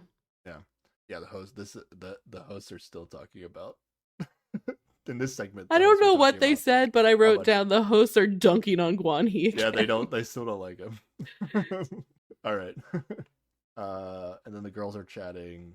Seon really doesn't want anybody to pick Minwoo. And in a way, she is sort of like, because she's talking to Haesun here, and it is kind of another appeal again of like, please don't take him. Yeah. So Seon on this season, Sarah, is my pick for the person who is most actually falling in love. Oh, yeah, that's fair. I will agree with you on that one. Yeah. Okay, yeah. And I feel like almost by default, that needs to be my favorite person on the season. Fair. That's what we want, a quality reason. Yeah, exactly. Yeah. I mean, like, I guess I also like Mingyu, but I don't really know. We're not getting a story, but we don't get to see him. We have a story with Seon. Like it feels real that she actually likes this Minwoo guy. To me, like you weren't feeling it in the last couple episodes. I felt it back then, and I was really feeling it in these two. Mm-hmm. So the Seon Minwoo stuff is like, that's what I'm here for. That's what I want to say. It's such a small percentage of this show, though. It is, but at least it's here. Yeah.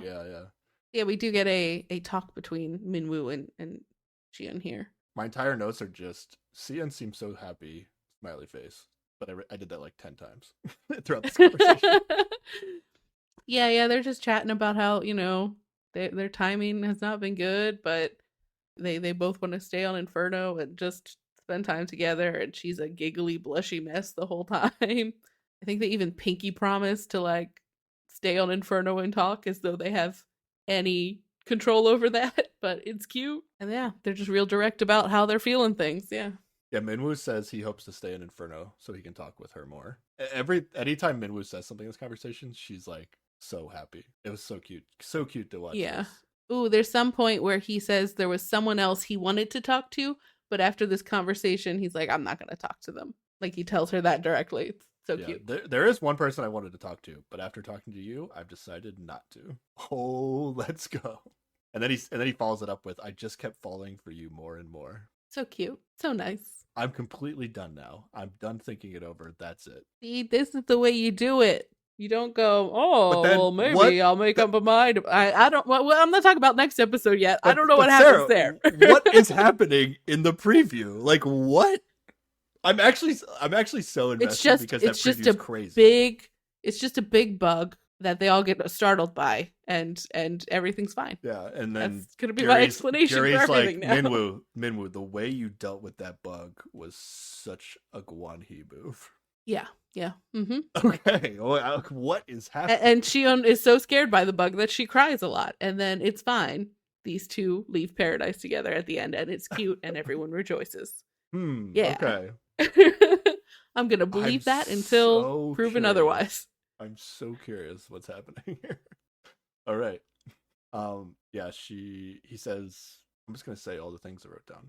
This is the good stuff. This is the good stuff. Yeah. We should make this part of the podcast longer. Yeah. We should spend another hour talking about this one conversation. Yeah, he says he keeps thinking about he keeps thinking about her. And then he says, I want to keep you to myself like this. That's my translation. Mm-hmm. And then she's like super embarrassed but so happy. They even like kind of talk about running away together instead of him getting chosen for Inferno. So cute. Yeah, she's like, if you get chosen, just run away and we'll escape together. Something like that. Mm-hmm. Sion says, it's all or nothing for me now. You can tell she's like, well, she's still like embarrassed, but like in such a good way that she's like not afraid to like speak her feelings. Yeah, like it feels so genuine. Mm-hmm. And it especially feels genuine compared to everything else we've had to watch this season. Yeah, it just feels there's like one breath of fresh air on the show, and it's this Sion Minwoo relationship. Yep, which might get totally blown up in the next episode, which I cannot believe. It's just a big bug. It's fine. I thought this was over. I thought we were like, yes, okay, something to hold on to, and then they got me with a preview. Okay. And then she goes back, and Sion's gonna talk to Hye-sung again, right? Mm-hmm. And she's like basically like tells her everything that she just talked to Minwoo about, and she's like so happy. Oh, such a cute scene. So great. Yeah. If you're Hye-sung, like there's no way you're getting in the way of this. Oh yeah, absolutely. You'd have to be a monster. Minwoo is not athletic enough to really go out of your way. Like he's got the height, but didn't finish in the top 3 in the running race. Like exactly. Was he last place in squats? Or did he? No, I don't think he did that well with the squats. I think he did. Yeah, because he was with Min Young in the squats. I think they might have got last. Yeah, not athletic enough to be worth messing up. Oh wait, no, he wasn't even in the squats. He was the person. Oh yeah, he didn't get to do the squats. Yeah, can't even pick the right colored ball. Oh, Mingyu was with maybe that killed him. He came in last place in squats, and then everybody's like, "Ugh, I'm out on Mingyu now." Maybe. Okay. That's all it takes sometimes. The best explanation I have. All right, what if Guan-hee and Minji are gonna talk? God. Yep, and he immediately starts nagging her about how she does not look as good as she did yesterday or whatever. Yep. That's how you talk to a person. I didn't even bother writing down anything like that anymore because it's just like it's constant. It's like we've done this in other shows. It's just like a character gets to the point where I just don't want to normalize it. That's why I gotta say he's terrible every time it happens. Okay. I guess I find it boring to watch, and then I'm like, I can't talk about it because if it's boring to watch, talking about it can't be that interesting. But that's fair. That's fair. No, you're right. It's happening. But she does bring the letter that he demanded he write her. Oh God, you're talking about this again, sir. No, well, you have to say what the letter. The letter says, "There's no one else for me." Okay. It's so over the top dramatic, and I don't like it. she's only interested in him. Okay, the Jinsok. Yeah, basically. Because this is like we think this is the last Paradise dates, right? Yes. Okay, so there's really nothing that can happen with Jinsok and her at this point. I don't think. Yeah. Other than that, like somehow Guanhee pisses her off enough to not pick him, and then like Jinsok is now picking between two women. Mm-hmm. Which I'm holding a little hope out for. We're like a little confused about where Jinsok is thinking, but I don't know. We'll see. Yeah, the problem for Minji is that she's picking third, so chances are Guanhee's not going to fall to her. Yeah. So I'm guessing you have some stuff to say about what Guanhee says in this conversation. Yeah, so he asks her who she's going to pick, and she says either Mingyu or Jinsok. And he tells her he wants her to pick Minsok because Jinsok. He thinks... Oh, did I say Minsok? Jinsok, yeah. He thinks that Jinsok will be open with him about how he feels about her and what they do together. And she's just like, well, if I go with Mingyu, it's just gonna be a fun time. He is she's like, he's basically Gyuri's boyfriend. Like, there's nothing going on. And he's just like, yeah, I don't care about how they feel about you. I just want to know what he says about how you're with him, like how you act towards him. So what he's saying is, I don't trust you. I need a third party to tell me how you're behaving. And it's only this one guy that I trust to tell me that. But I think what it really is also that, like, he has this weird thing about Mingyu because he's the second tallest guy, and literally all Guanhee has to offer is that he's tall. So he sees him as, like, his competition and doesn't want her spending time with him. And it's a weird controlling move that I don't like. Yeah, I guess, like, Mingyu is the closest to Guanhee in terms of the, like, tall and athletic. And he was all hung up about when Hajong had gone to Paradise with Mingyu before she went to Paradise with him. He was asking about him the whole time.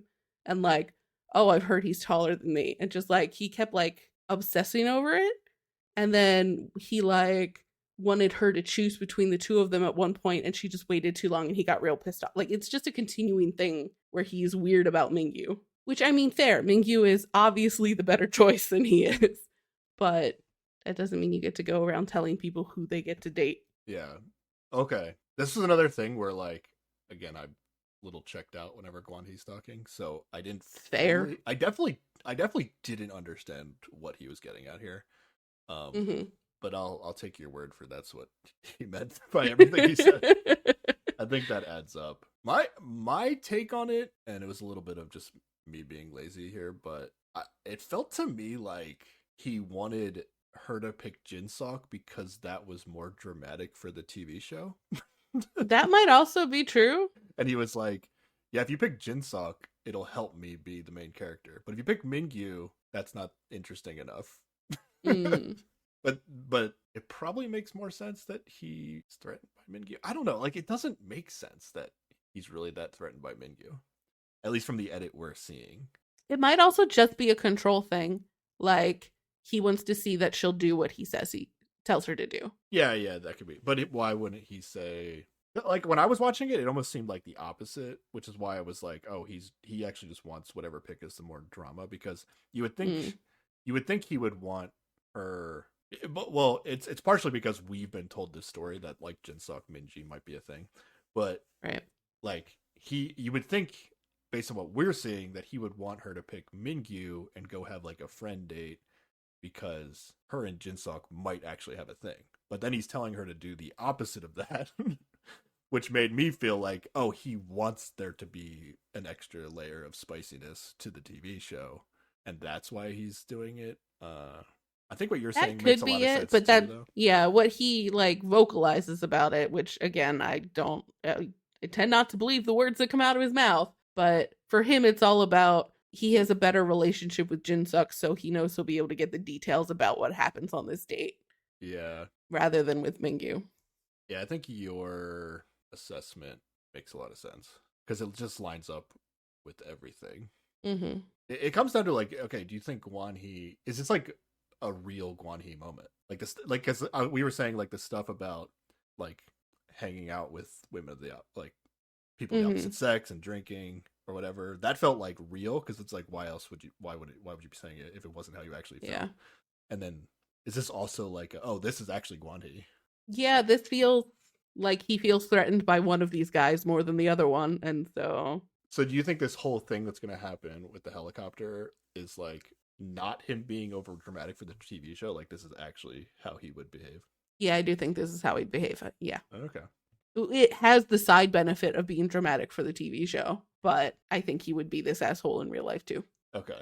I'll buy that. At least we're saying, like, I mean, I prefer that storyline, honestly, just because at least we're seeing Guan He for what he is, which I've been kind of like on the fence of, like, because he was so toned down in the 2 episodes that he didn't go to Paradise. I felt like, oh, maybe like that was more of him when he isn't given the opportunity to like take the stage on the show. Like he knows he's, like, I'm going to Paradise, got to turn on my TV here, but maybe this is just he actually is this terrible. Yeah, that's fun. Well, it's not fun if it works out for him in the end, but it's it's gonna work out. This is gonna have an ending we all like. Okay.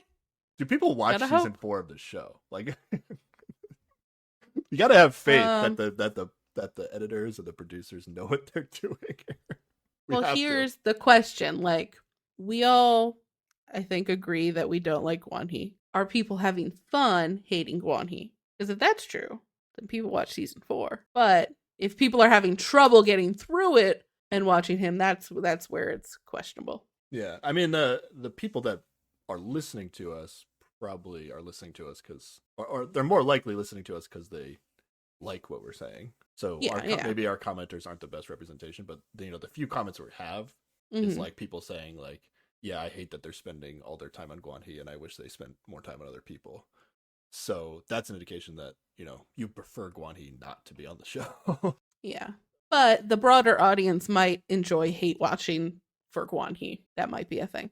I don't know. Could be a thing. I mean, I'm a little bit here for that, but only with like, I just have this hope that it's going to work out at the end. Yeah. This faith that it's just, it's going to turn out badly for him somehow in the end. Yeah. All right. Did we break down the Jinsuk Mingyu thing enough?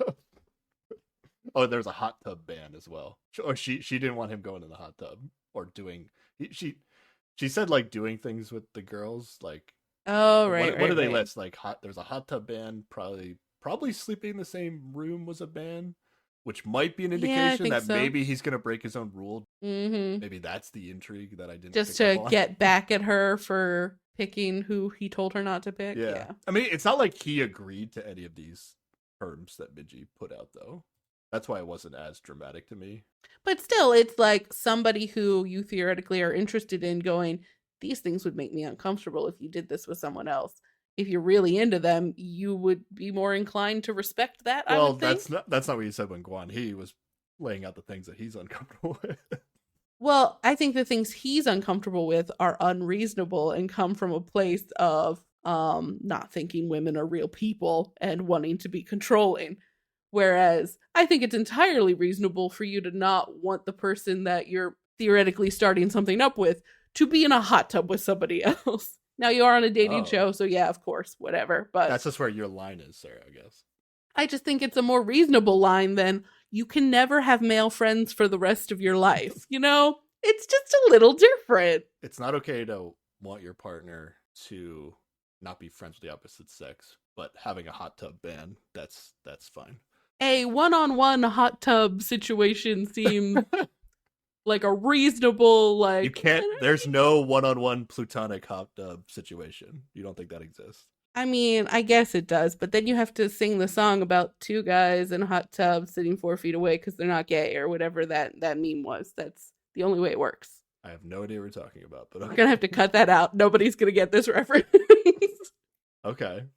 Interesting. But I mean, there is also, this is the context of he's going on a date. So like that one-on-one hot tub situation is naturally a more romantic type of one-on-one hot tub situation than one might experience in the wild. I don't know. I've never been in a hot tub one-on-one with a person I was friends with.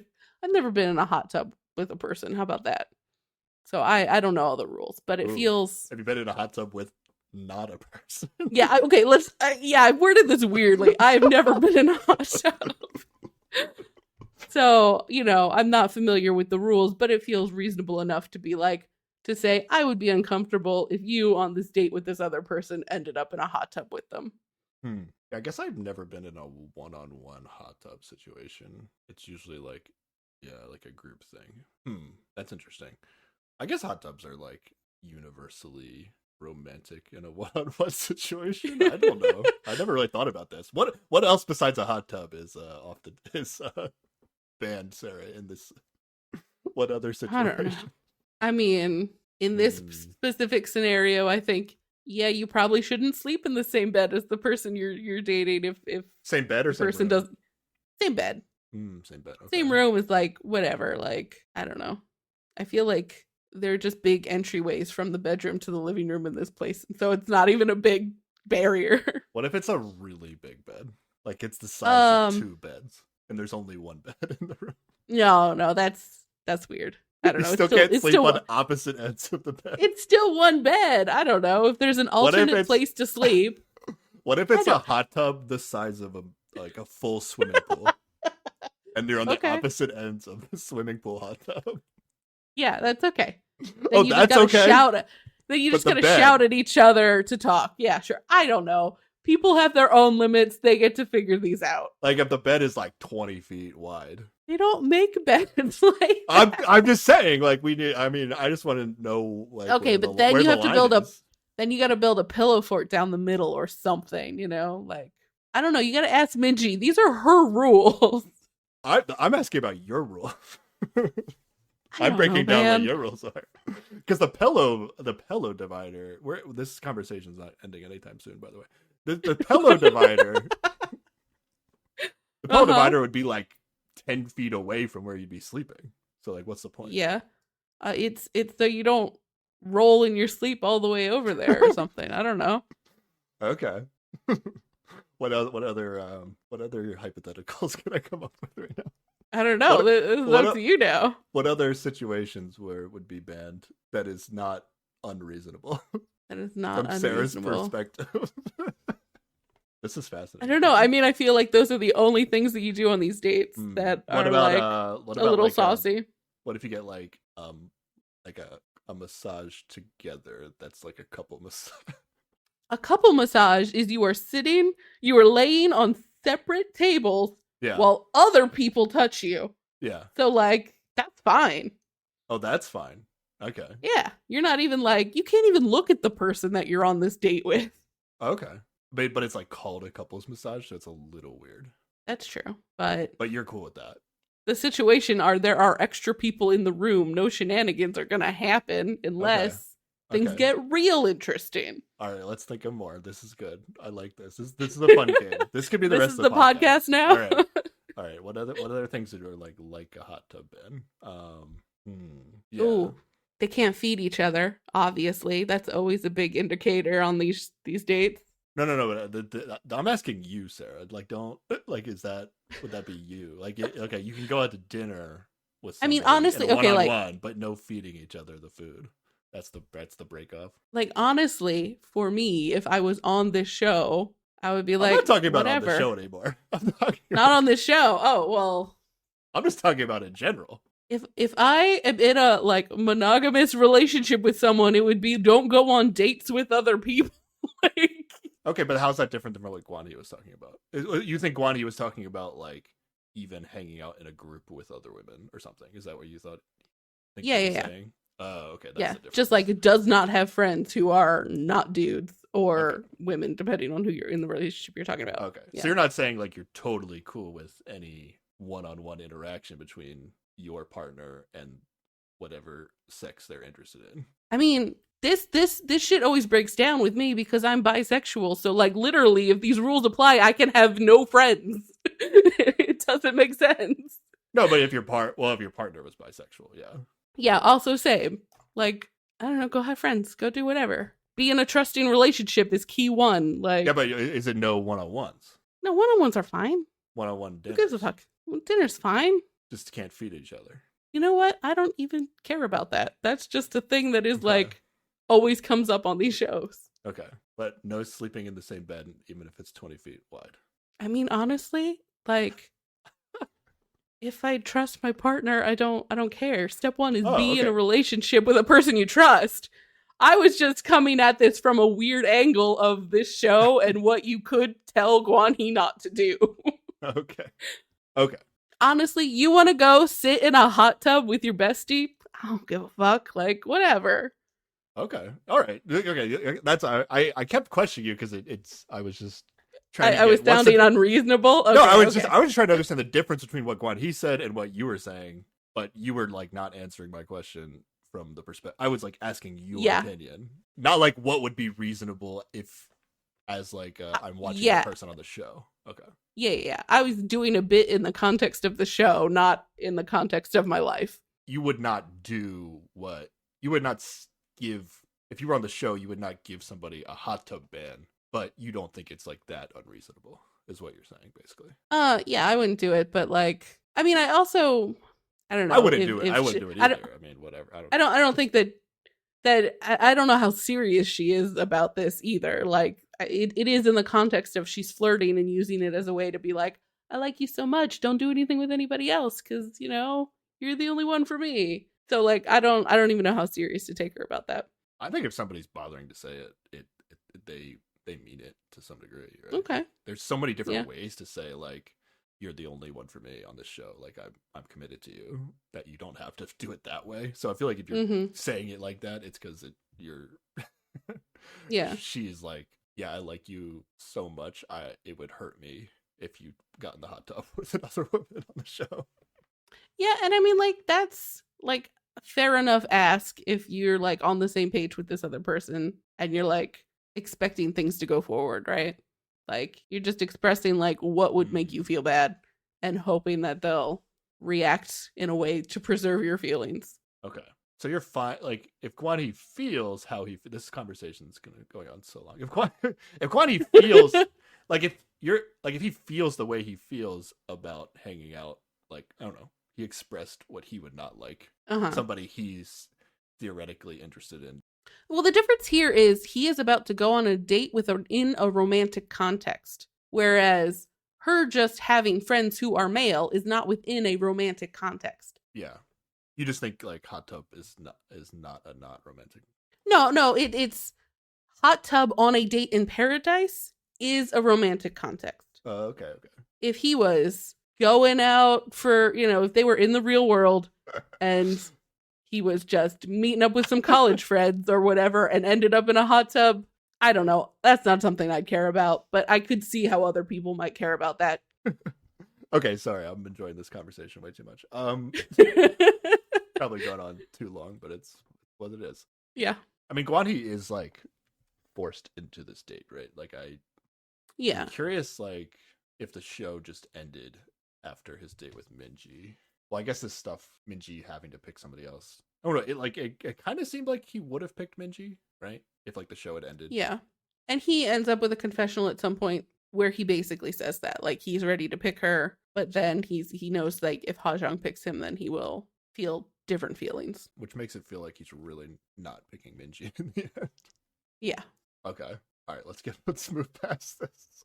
Okay. That was a fun conversation. All right. Send us your thoughts on whatever we talked about in that conversation. Where is your hot tub line? Yeah. How big does the hot tub have to be?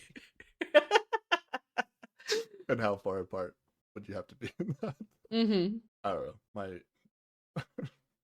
I'm just a, you do what feels right for you kind of person. Yeah. If you are in a trusting relationship, then like things should be fine. Yeah, that's right.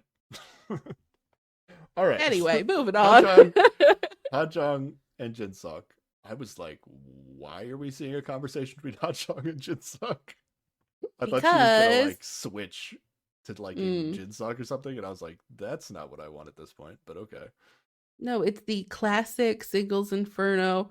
oh, the people we both theoretically like are talking to each other. Oh yeah, strategize on how to split them up. And it ended up being that scene where like the two people that are on the outs with the person they like wait for the two people that be done talking, but they're never done. Yeah.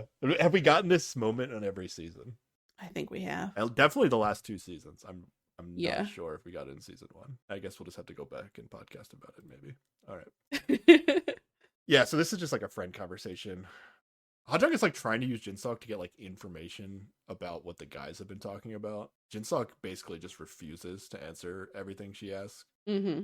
Does Jin-seok refuse because he knows that, or at least Kwan-hee has been telling the guys, like not mentioning Ha-jung anymore, basically? Yeah, I think he knows that Ha-jung doesn't stand a chance and doesn't want to have to be the one to tell her that.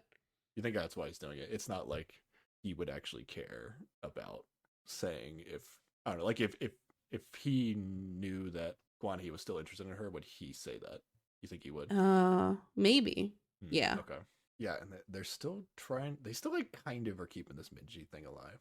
It almost makes me think that Minji actually is gonna like realize Kwan-hee sucks and not pick him. But we don't see the conversation between Jin-seok and Minji when Ha-jung and Jin-seok go and break up. The conversation already that's happening, you know? So that feels true. Less like we're gonna see it. Like it's gonna happen. Yeah, I mean, I think the angle is it's not so much that like we've gotten enough that it would explain like if Minji does not pick Kwan-hee, it would explain why Minji picks Jin-seok as like the backup. But I don't think we need to like really dive deep into selling the fact that Jin-seok might pick Minji. I can see why the story is the way it is so far. If it's just all we need to know is like Minji didn't pick Kwan-hee because of Kwan-hee, not because she likes Jin-seok better. You know, that's all we need to know to really understand the final decisions, if that's what's happened. Yeah. I wrote in my notes, I guess Minji is picking Jin-seok in the end at this point. I wrote this before even the helicopter shit's gonna happen, so that's the vibe I was getting. Was somehow Minji was still gonna pick Jin-seok by the end of this. So yeah, I think, you know what? I'm talking myself in this having I'm talking myself in this being a happy ending. At least from it's a happy ending from the perspective of the bad guy at least loses. I sure hope so. Yeah. Okay. Yeah, and then they go to interrupt Minji and Kwan-hee. Yeah, we saw that earlier. Yeah. Okay, yeah. Yeah, then we got Ha-jung and Kwan-hee. Okay. Again, why? See, it's so weird that we still get Ha-jung and Kwan-hee conversations if it's not going to be a thing. Yep. Because all these conversations are kind of like, who cares? Unless it's going to mean something. Yeah, it's just more of him blaming her for him not feeling things about her instead of just being like, no, I don't have feelings for you. It's, you made me angry before and then we grew apart and it's all your fault and it's weird. Yeah, I don't think it's like as forceful as what you just said, but it is like what he's saying like doesn't really make any sense. Like he admits that his feelings for her have drifted, and then like apparently apologizing to Kwan-hee made him not like her as much, which doesn't really make any sense. Yeah, because he was mad and didn't get to talk about his feelings. It's like, well, while she was apologizing, you just talk about your feelings, and then that's when you do it. But he didn't do it. I feel like he enjoyed the relationship they had, and she ruined it. Like, maybe. Like I liked when we were fighting, and that was a good time, and that was good TV. And then you apologize to me, and it totally we're all sincere and shit. Yeah. But also, like, I don't know if she's sincere.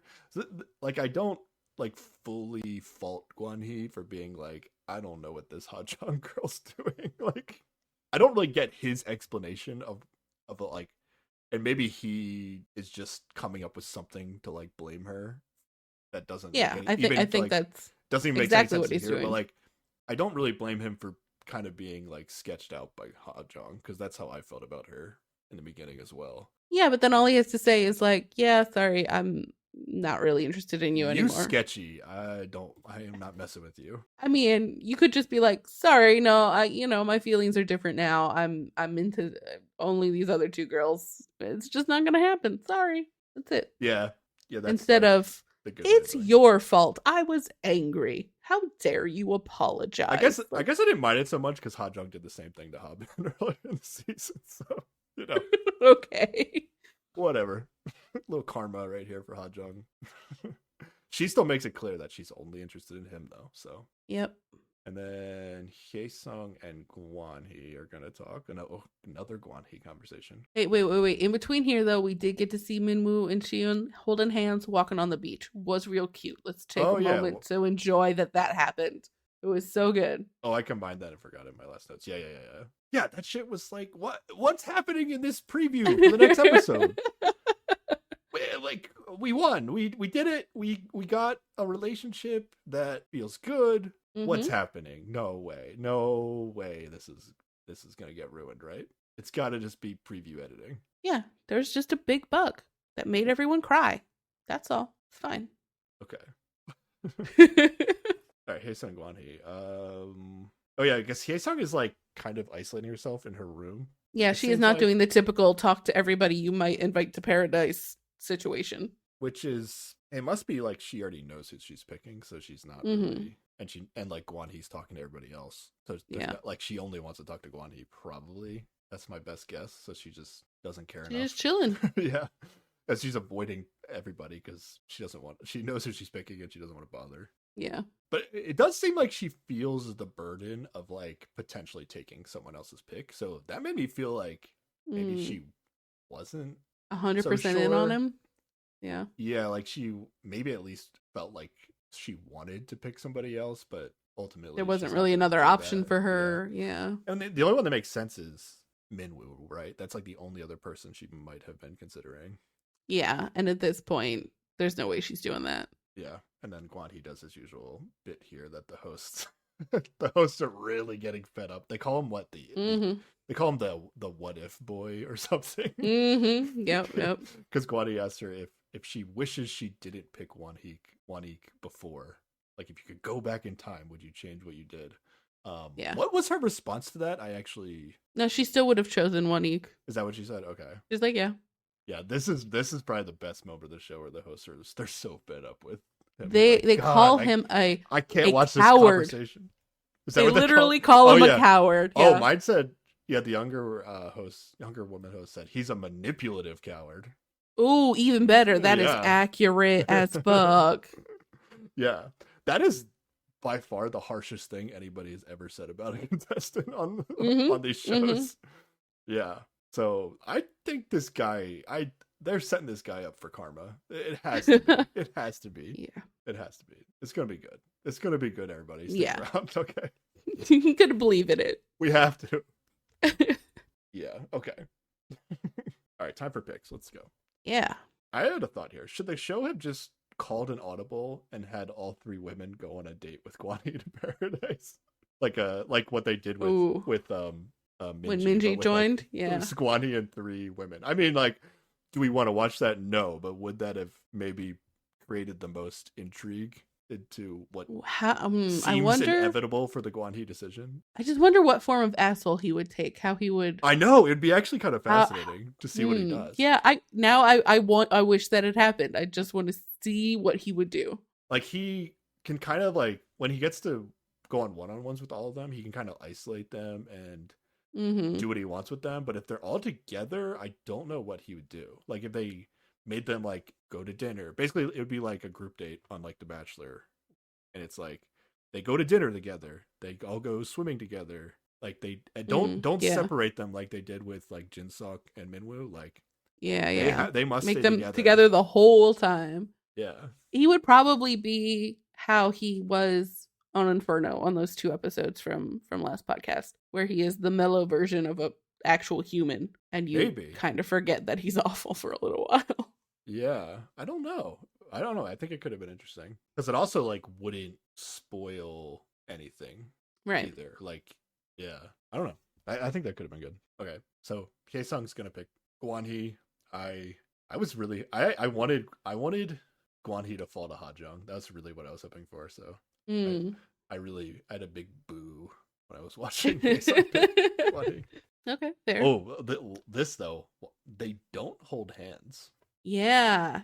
Is It was too and the message has stayed the same, where it's like, please go take her hand and leave for paradise. Yeah. He ignored the instructions. Yeah. Yeah. Gonna get disqualified. We could only hope. Is that why Guanhe's getting a bad edit? Oh, like, there you go. Broke the rules. Didn't hold hands. Now you're the villain. Yeah. Now, why wouldn't he hold hands? It's because of Minji's there? Because at this point, he doesn't probably. He doesn't know that Minji's gonna, do him dirty. Disobey him, yeah. Do him so dirty by picking the wrong guy. Yeah. Okay. Ha-jung picks Ha-bin. Hey, we're gonna find out how old he is and what his job is, maybe. So that's something. I really don't know what the dynamics between those two is. I think picking Ha-bin probably makes sense for her if she doesn't want to piss off Guanhe. I don't know. Guanhe didn't tell her who to pick. Maybe he really just doesn't care. Yeah, I don't think he cares at all. This is a just easy friend pick. Nobody else is longing to spend time with Ha-bin. Are they still friends, get to go though? to paradise? I don't know. Ha-bin, I don't know. I've gotten nothing from Ha-bin, and what we have gotten from him, I was like, why? They did have a thing after the candy where she said she only gave one, and he got one from every woman, and so he was like, "Would you go to paradise with the person you gave?" Like so they had that little dynamic very briefly, but it was never revisited again. But I never really understood how interested Ha-jung was in him. That's where yeah. I understand him being interested in Ha-jung. I just don't understand why Ha-jung would be interested in him, and she's the one making the pick here. But she probably doesn't care about picking anybody else. Yeah, I think that's it. Should have picked Mingyu. Although they've already been, so. Oh, that's true. Yeah, I guess that wasn't no vibes there. Okay, whatever. And then Minji picks Mingyu. Dun dun dun. Uh-oh. Big mistake, Minji. Shouldn't have done that. Or the smartest thing she's ever done, because now she'll see how he behaves and not pick him later. Yeah. I mean, it should work it's the hope. Yeah. I think it'll work out for her, but, she's in for a good old scolding. Or not even that, a shunning. Yeah, silent treatment. Yep. Because everybody's all on one helicopter. She's sitting right next to him, and she's trying to get his attention on the helicopter, and he refuses to look at her, and she just starts crying immediately. Yeah. When she picked this, I was so confused. When she picked Mingyu, I wrote in my notes sarcastically, "Oh, Guanhe's gonna be so pissed." Laugh out loud. I put that in my notes sarcastically. And then I was like, wait, this is a thing that's happening? Yup. She didn't listen to him. Okay. He needs to have that amount of control over people because he's a not good person. And this is the real Guanhe. At least it's the real Guanhe. So yeah, at least I know I should hate him now, right? Yes. Before I was 100%. I hate the character he's chosen to be on the show, but is it the real him? We're saying this is the real him. Let's just hate this guy. Yeah, okay. 100%. All right, I'm in. Okay, let's go. But here's where we get amazing Mingyu behavior. He sees this whole thing, and he's just like, "Here, let me unbutton my shirt so you can use it to wipe your tears." It's amazing. The way I broke this down is okay, she's nudging him. First she pokes him, and then she nudges him hard, and then he's not responding, but it's also, at first I was like, oh, but it's a really loud helicopter, it's a lot of jostling, but then she nudges him pretty hard, and he definitely swats her away, right? Yeah, a little bit. Okay, yeah, okay. Mm-hmm. And then he knew what was happening. He did this on purpose. A normal person would at least if it felt like somebody was touching you, they would go look to see if the person was trying to get your exactly attention. He purposefully not looking at her at all. But yeah, okay, 100%. Mm-hmm. Yeah. But then she turns to Mingyu, and I swear Mingyu is nodding at her I told you so. That's the vibe I got from Mingyu. I don't know what Mingyu's been doing on this show, but maybe he's just been talking shit on Guanhe this whole time. On Guanhe behind his back, and they're I love him even more. Yeah, we don't need to bother putting that in the show. We'll do it ourselves. The host will handle that for us. We don't need Mingyu's perspective on Guanhe. But it felt he was yeah, I told you he sucks. I don't know. I took it as him acknowledging that he saw what just happened and was well, yeah. But he did seem a little more pleased about it. Yeah, exactly. Yeah. He was yeah, I told you so. That's exactly what I told you. He was yeah. Yeah, she starts to cry.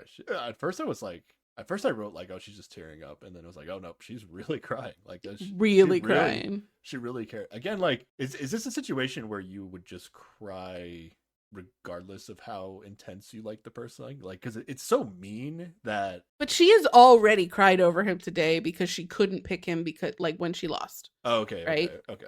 Like, right. So she liked him, like, legit. Yeah. Okay. And we even, like, nothing comes of it, but you also see, like, Haben is sitting in front of her and he sees this whole thing. I feel like everybody should know that Guan He is terrible. Haben noticed she's crying, but doesn't. Oh, that's true. He doesn't know the why. Yeah. And then Guan He's, like, talking to Gay Song. Mm-hmm. He says, it looks like we'll be starting and ending this together. Like, still in the helicopter. Like, I don't know if they could hear him, but... Probably not, but I feel like it was performative, yeah. Yeah, like he wants her to hear him say that. Yeah, and I was just kind of blown away. I was like, this is because... Like, who behaves like this? This is ridiculous.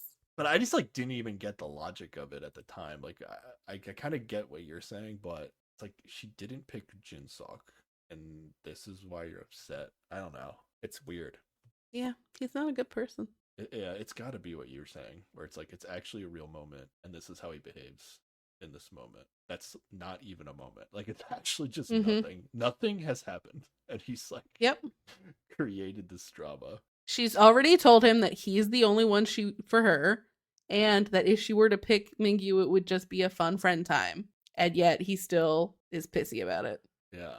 Just because she didn't do what he told her to do, and he sees Mingyu as some sort of a competition or a threat. Should have just said no hot tub ban. All right, we don't have to start that conversation again. All right, here we go. Let's go to Paradise. Oh, do we have to? Okay.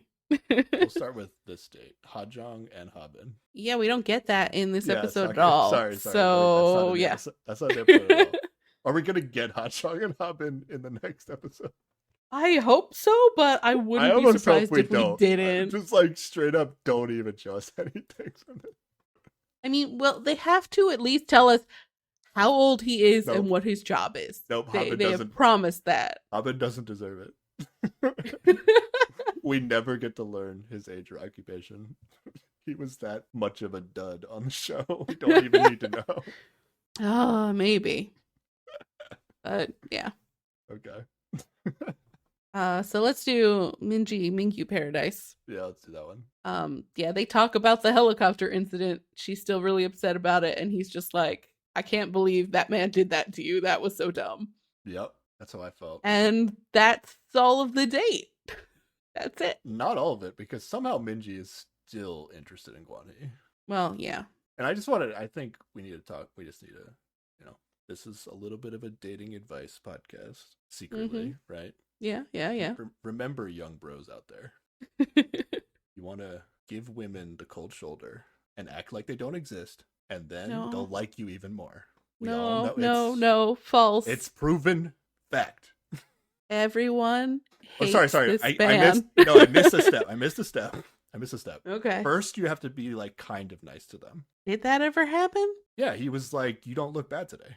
Oh, yeah. We're counting the nagging as being kind of nice. Okay. Yeah, like just a little kind of nice, like not really nice, but be kind of nice, and then cold shoulder, silent treatment. Be Mingyu. You're in. Save people in the sea. Take off your shirt for a crying woman. Don't say shitty things. Be Mingyu. That's the dating advice. Well, that doesn't work at all. I don't know. We'll see how it ends. There's no evidence of that working. I mean, he's both of our favorite person on this, of the guys on this show. So that's got to say something. Yeah. This is where I wrote in my notes, like, at some point I can't even blame Guan He anymore. Like, what? Oh, I can always blame him more. Like he sucks, but that's just like, written in stone until the end of time. But, like, what is happening? Yeah, I don't know why they're still interested in him at all. Yeah. Is it just like, again, like, is it just like a youth thing? Is this just like, because I don't believe that this is normal. Yeah. But is it something about the kinds of people they cast on Singles Inferno? Like these like popular people that like aren't good with, or maybe like have never been rejected in their lives before. Like it somehow like changes the dynamic of these situations. Yeah. I don't know. It's hard to say. If someone could explain it, please do. I'm so confused. Yeah. I'm just saying, if like an alien species did a case study uh-huh. of Singles Inferno, and honestly a lot of the dating shows we watch, uh-huh, their conclusion on how to get women to like you would not be a good person, right? Like yeah. This is why we don't go to television shows for actual dating advice. Yeah, you listen to this podcast instead. Yeah. Save people in the sea. Take your shirt off when she cries. Don't be a jerk. You don't even have to do that. Just like do the opposite of what Guani's doing, right? Yeah, pretty much. Yeah. Gotta get through this last Guan date. Yeah. All right. Okay. What is with? Okay, we have to talk about this. Mm-hmm. So many times, especially Guan does this, where like they get into the hotel room and then they're trying to like deduce if this is the room that they've been to before. Yeah, how do they not know the floor room number? They've like it should be so easy to figure out. Does this hotel have room numbers? Or do they just get like blindfolded and then the door gets open for them and then like it's probably just an excuse for him to bring up how many times he's been to paradise. Yeah, like yeah, and make her feel not special. Just like, oh yeah, I was here yesterday with somebody else. Yeah, that probably is what it is. Like you're like, oh, I wonder if this is the same room I've had all 4 times I've been to paradise. Mm-hmm. Oh, look at that. This looks the same. It's like, but you know if it's the same room, bro. Yeah. What are we talking about here? Unless he can't read numbers or at all. I don't know.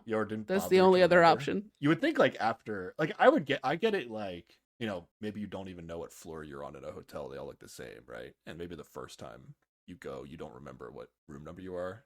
And then the second time you're like, oh, I wonder if this is the same room. But like after you've wondered that once, you'd think you'd start remembering the room number. Yeah. Yeah. So 3rd, 4th time, I'm not buying it anymore. He doesn't. He's either being an asshole or is real dumb. Those are the only options. Yeah, okay.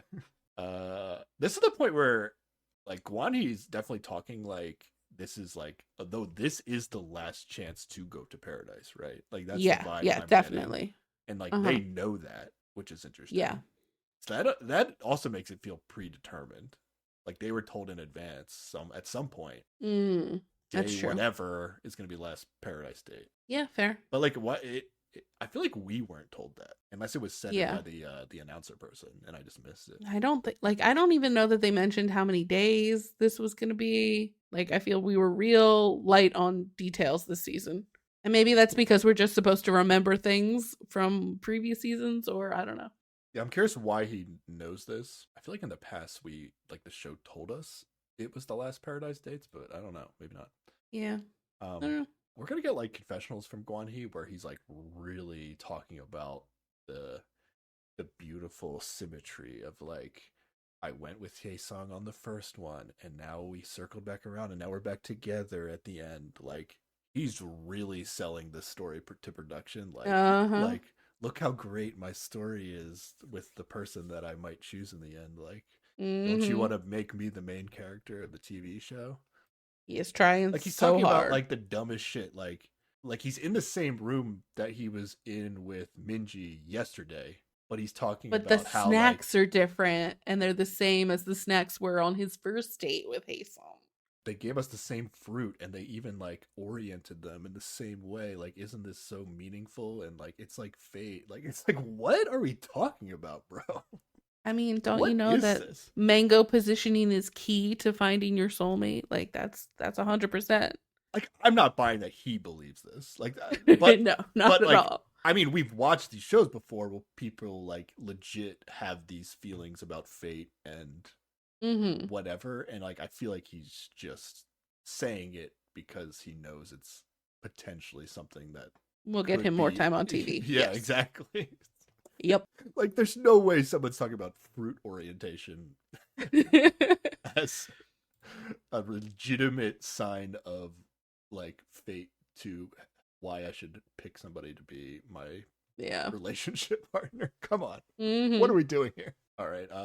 Hye-sung says that her time with Wanik, they talked a lot, but when Wanik talks, you don't remember anything he says. It was a sick burn. Sick slam. AKA Wanik is boring as fuck. Yep. Boring and awkward. Is that a good combination, though? No. That's not a good one. Okay. Still better than Haben, though, right? Well, Haben is a mystery of why everybody doesn't like him, but there's got to be some reason. Yeah. What like crazy ass job could Haben have that would like somehow make him intriguing at this point? Because there's no way there's another like G.I. Joe rescue man. Yeah, I don't know. I don't think he's gonna be like anything athletic because he didn't do so hot in all the athletic stuff. He's gonna be like the CEO of his own small business or something. Yeah, one of those. That seems right. Yeah, what's like the occupation we're missing? I don't know. We could probably figure it out if we really thought about it, but it's not worth it. Okay. Yeah, it's Haben.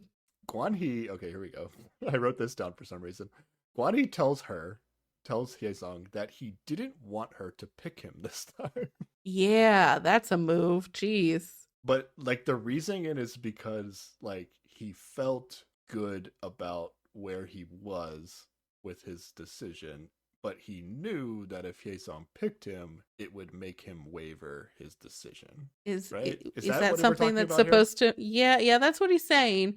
Would that make you feel good if somebody said some shit like that to you? The good aspect of it is he's like saying like, you're so charming and attractive that I know if I go on a date with you, it's going to have a significant impact on me. So like, that's like the positive way to interpret what he's saying, right? But it's also like, I didn't want that to happen.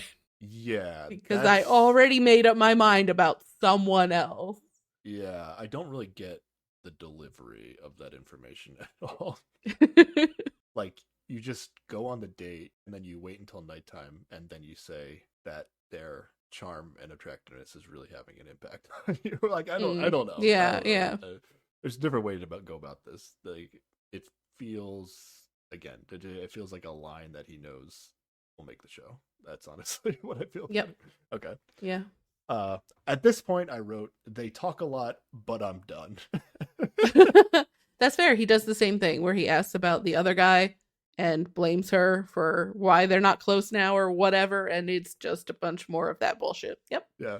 Shortly after this, I think the hosts basically say that exact same sentiment. They're like, yeah, I'm done with this season. He compares her to a fishbone stuck in his throat.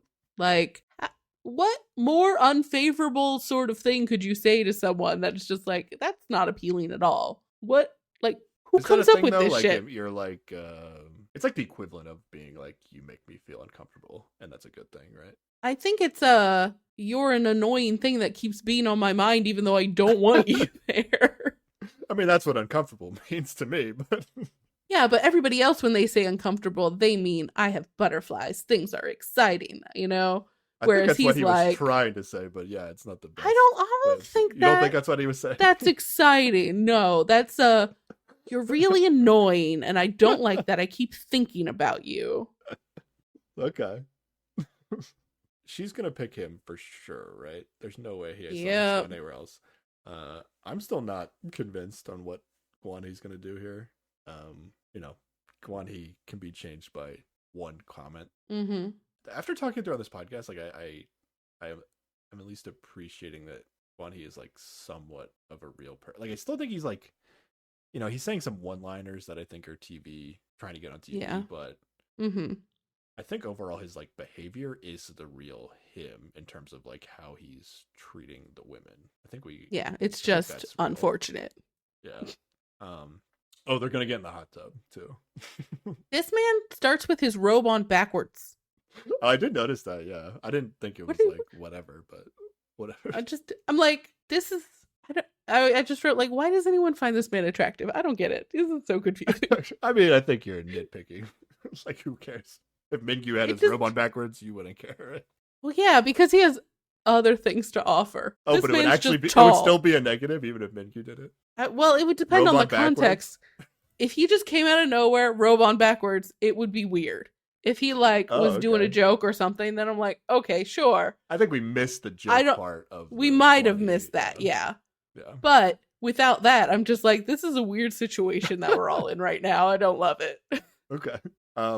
Yeah, Guan-Hee gets in the hot tub with K-Song, and then I think this was the point where the hosts are like, I don't care anymore. I don't even care who Guan-Hee picks anymore. Like, it doesn't matter. Yeah, I'm done. Like, I wish this wasn't my job and I could stop watching the season. I don't care. That's my Cliff Notes of what they said. Interpretation. Mm-hmm. I love that we're getting to see that. Yeah, it's so good. We're gonna get a good ending here. I'm convinced. This is gonna be good. Okay. I'm glad you're sure, because I worry about it. Is this show really gonna end with like 3 women pick Guan-Hee and then Guan-Hee picks Hae-Song and all the hosts are like, yeah, I don't care though.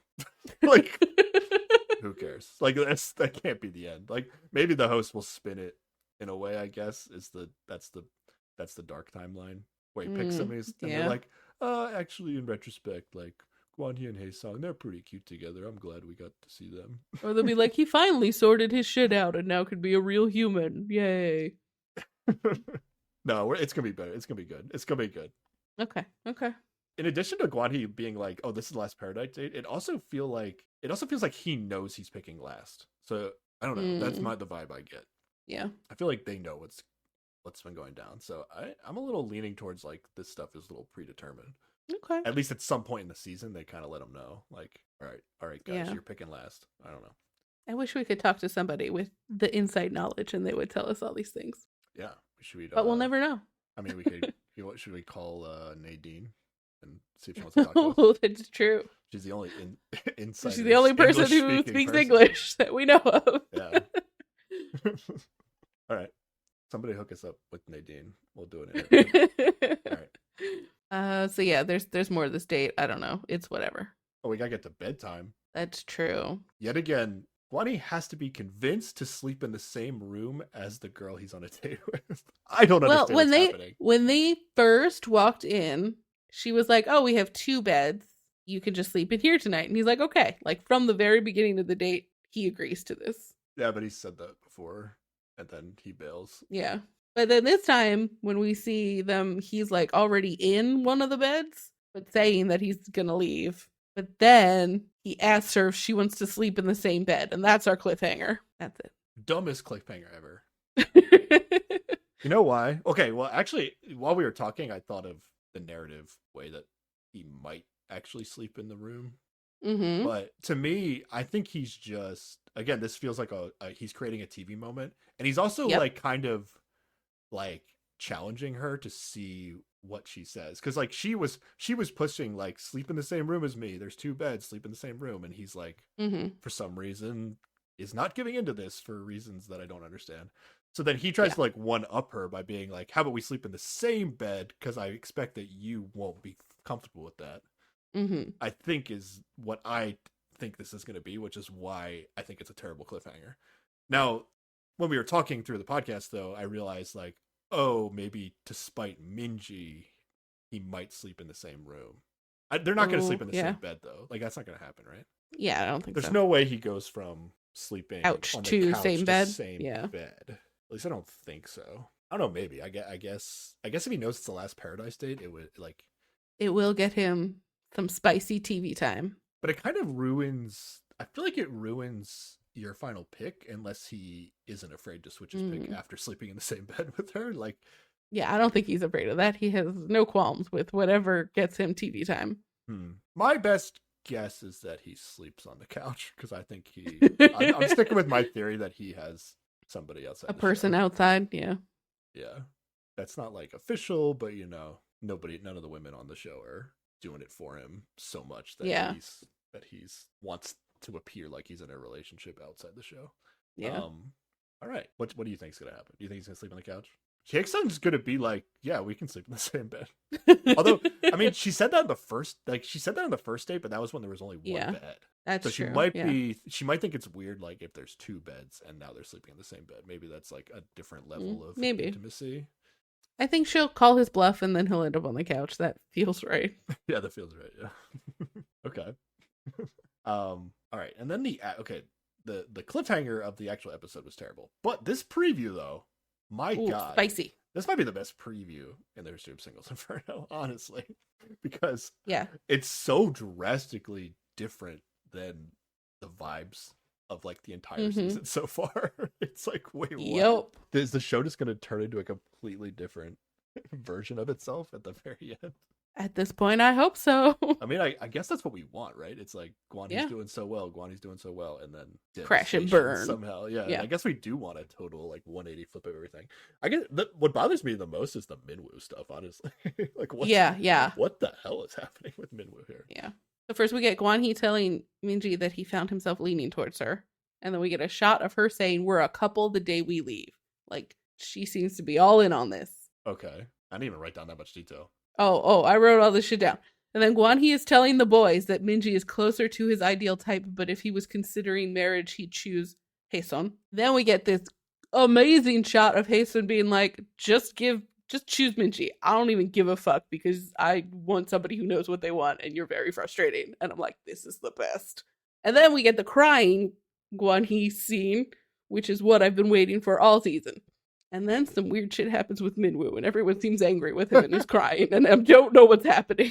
Giant bug. Yeah. The Minwoo stuff is like, Guri is going to accuse Minwoo of being like Guanhi, but we have no context for what the hell that is. Yeah, but whatever it is, it's gotta be bad. But it seems like Guri is doing this in like a frustrated way. Like, it's not like a casual joking comment. I don't know. And then, Sion is going to be crying. And it seemed, I mean, at least in the preview, it seems like it's not like I'm so happy I'm crying. Like, it's yeah. And it's not a gentle crying. It is seems to be a like full sobbing time. Like, it's a big cry. I wrote in the preview notes, I would hate to be a guy on this season so much. We've seen so many scenes now of just like Guanhi talking to the guys about like how he feels about all the options. Yes. Yep. That shit would be so annoying. Yeah, I would be like, how? You are awful. Why do they like you? What is happening? I like the narrative that like Mingyu hates Guanhi. And like I like it too. Back when they were like, oh yeah, like Haesung's totally into Guanhi. Like, it was like a full troll. Like, they just don't even like him. Like, I like that narrative. I'd be down for that. Yeah, absolutely. Like, Minwoo and Jinsok like told Minji that like Guanhi was like fun. Yeah, that's true. But they don't share a room with the guy and have to hear about all his. It's like Habin and Mingyu. So you have to I don't know. Put up with it. Yeah. Yeah. I guess we have to make final decision predictions. I mean, we kind of. Oh yeah, I guess we do. If people listen to our season 2 coverage, like, we did hardcore predictions, and I was very adamant about like the main story prediction. I don't really care enough to like really predict this, and I just want to say I hope somehow Guanhi gets karma at the end. And like, the only thing that works is if none of the women pick him. In terms of like the mechanic of how the final decision has worked in the past, it's just like all the women don't pick him. But it did seem different in the preview though. Like, it was goofy. It seemed like people were announcing who their final pick was instead of the walk up. So we get like weird shots of like both women and men like walking on the beach somewhere, which is weird. It's usually, it's like in the past, it's like the women are already standing somewhere on the beach and then just the guys walking to them. Yeah. But then the last thing in the preview is like Guanhi announcing his pick as if like, 3 or whatever amount of girls are standing in front of him, and he's like choosing between them. But I guess it doesn't have to be that. Like, it could be a whole different kind of. Yeah. And I hope it is different than what it's been. But the fact that Guanhi is like making a choice at all. But if it's different enough, he might not know if he's been picked or not when he's saying that. I guess so. Yeah. I don't know. I'm losing hope. I'm losing hope now, but. Oh no, you were so confident so recently. But it has to just be something new, right? Like, why is there a video footage of Guanhi like announcing his pick? It doesn't make sense unless it's new. Yeah. I mean, I guess there's a good chance. I mean, if they listen to our podcast. We definitely did complain advocate for the ending being different. Yeah I don't think we said like what we thought it should be, but we did point out like it's kind of awkward how they did it in the first 2 seasons, where like the people match up and they leave, and then all the losers are just awkwardly standing there. Yeah. And then they do like a drone footage of them all like alone and stuck on Inferno forever. Like they don't go like walk to each other and like high five and be like, all right, the season's over, we did it. It's like them just standing there alone, and then like there's always like 2 guys where like 3 people chose the same girl, and then 2 guys are awkwardly just like standing there that's the leftovers. Yep. So I don't actually like hate that necessarily. It's just like that's always like the last footage of the season. And they like go to the credits after seeing the losers on the beach. It's like, show me the cute people in the helicopter flying away, not everybody sat alone on this shitty beach. Yeah, it's like we already know who lost. Like we don't need to do the drone flyby. Yeah. So I didn't actually have a problem with it. It's just kind of like how the show ended. So I didn't think they needed to necessarily change the format. I think we've had people in the comments saying they want it to be more like how Heart Signal does it, where like you at least get to know everybody's actual choice, because like the women pick in the previous seasons from who's in front of them, but if they theoretically wanted somebody who is not in front of them, we don't know that. And so it is kind of a weird situation. So maybe this is what it is. Like maybe they are taking the Heart Signal approach, where maybe everybody has to like come out and say who their final pick is in like this dramatic announcement, and then the show can kind of manipulate the order in which it is. Well, I'm sure they have to tell production who they're going to pick ahead of time, and then production would just like have them go in the order that makes the most sense for the edit, and whichever is most dramatic, you know? But I'm saying like Guan-hee has to like go out there, say who he's picking, but like the women don't even know who he picked. Oh, okay. Yeah. Like people are going out saying their picks, but like the other people aren't even hearing it, is what I'm saying. Okay. And then based on that, we can see like, okay, here it is. This is the dream, right? Okay. Everybody has gone, said their picks, matched up, but we're left with 4 people. We're left with, well, maybe like Jin-sok hasn't gone yet. Okay.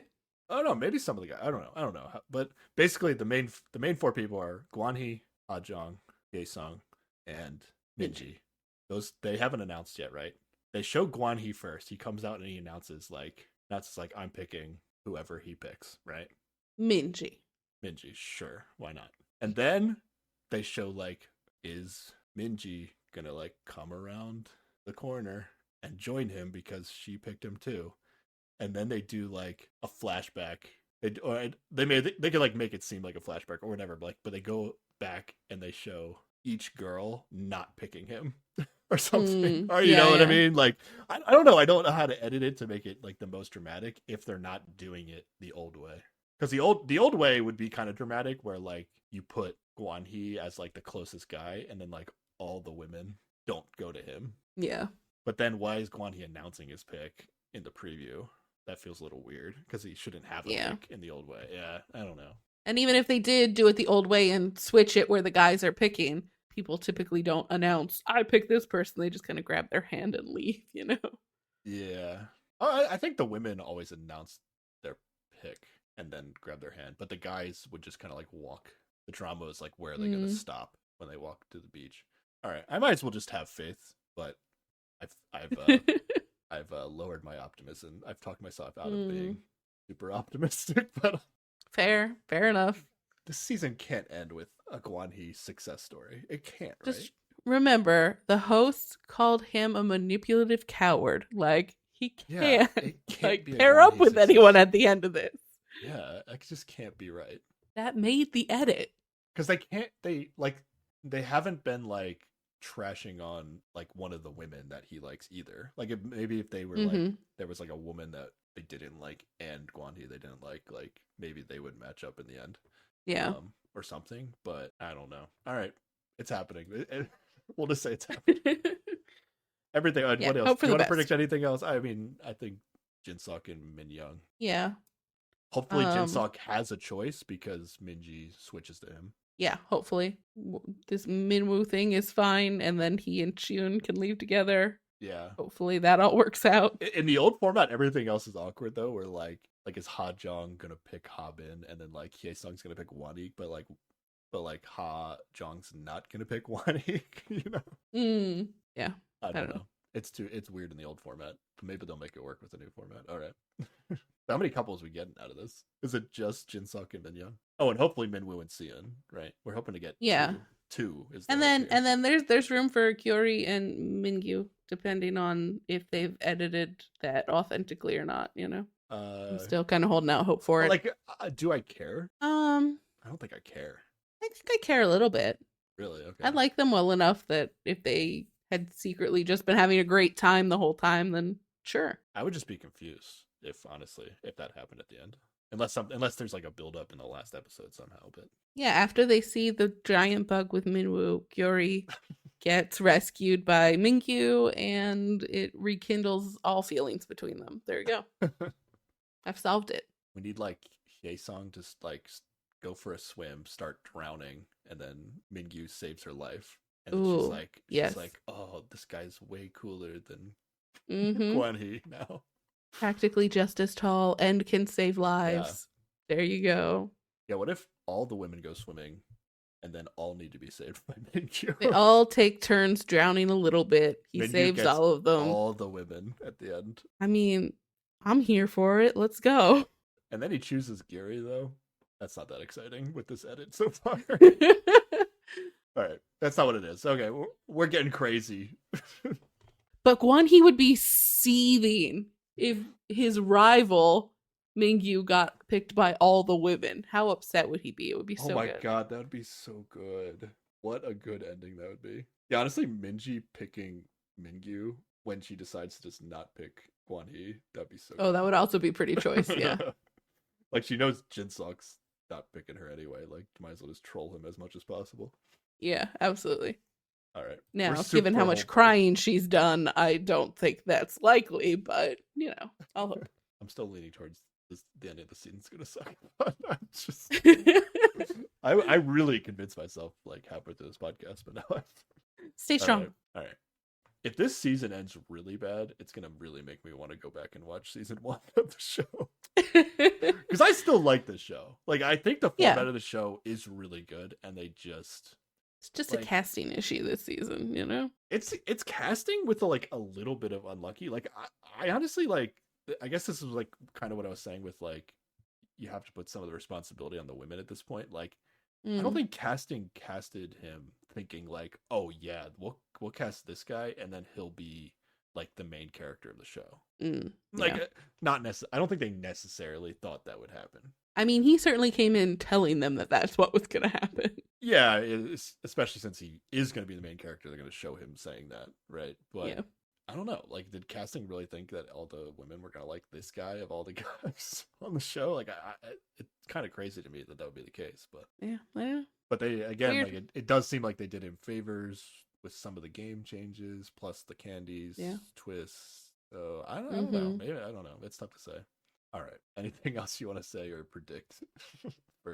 No, we're doing the finale. The finale's next week. Yeah, right? The finale's next week. Yep. All right. Next time we'll be talking about Singles Inferno 3 episodes 10 and 11. Whatever those episodes are, we'll be talking about them. Yep. Oh, you know what? This might be what it is. Oh no, what? So what if episode 11 is like a reunion style kind of show? Where in the reunion is when everybody shits on Kwan Hee. But that's what I want. And like, in order to make the season satisfying, like they needed to make a reunion where everybody shits on Kwan Hee. You know what I mean? Yeah. So like we'll get like a normal ending where he picks whoever he picks. I don't care. And then it will be like, oh, that kind of sucked. But then they come out with this extra episode to kind of like show everybody, like, give us all the resolution we needed. Basically to show us that none of these women like him anymore. Like that, like that's what this extra episode is going to be, like, showing that the women very quickly figured out after the fact that he sucked. And yeah, maybe that's what it is. Okay, maybe that seems he's going to get his due. At some point, it might be after the season, but hopefully we get something. We get to see something. All right. Where can people contact us, Sarah? People can email us at keepwatchingpod@gmail.com, tweet at us at keepwatchingpod, Instagram at us at keepwatchingpod, or leave a comment under this video on YouTube also at keepwatchingpod.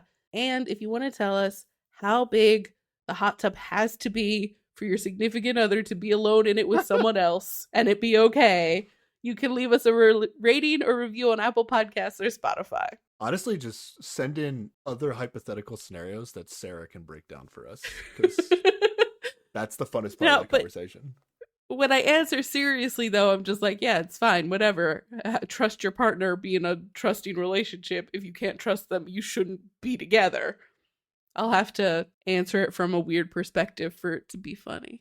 No, but like what the perspective I'm saying is like, okay, well, what you're saying, like, I trust you to do. Are you saying I trust you regardless of what you do, or I trust you to not do anything that crosses the line? Yeah, I trust you to.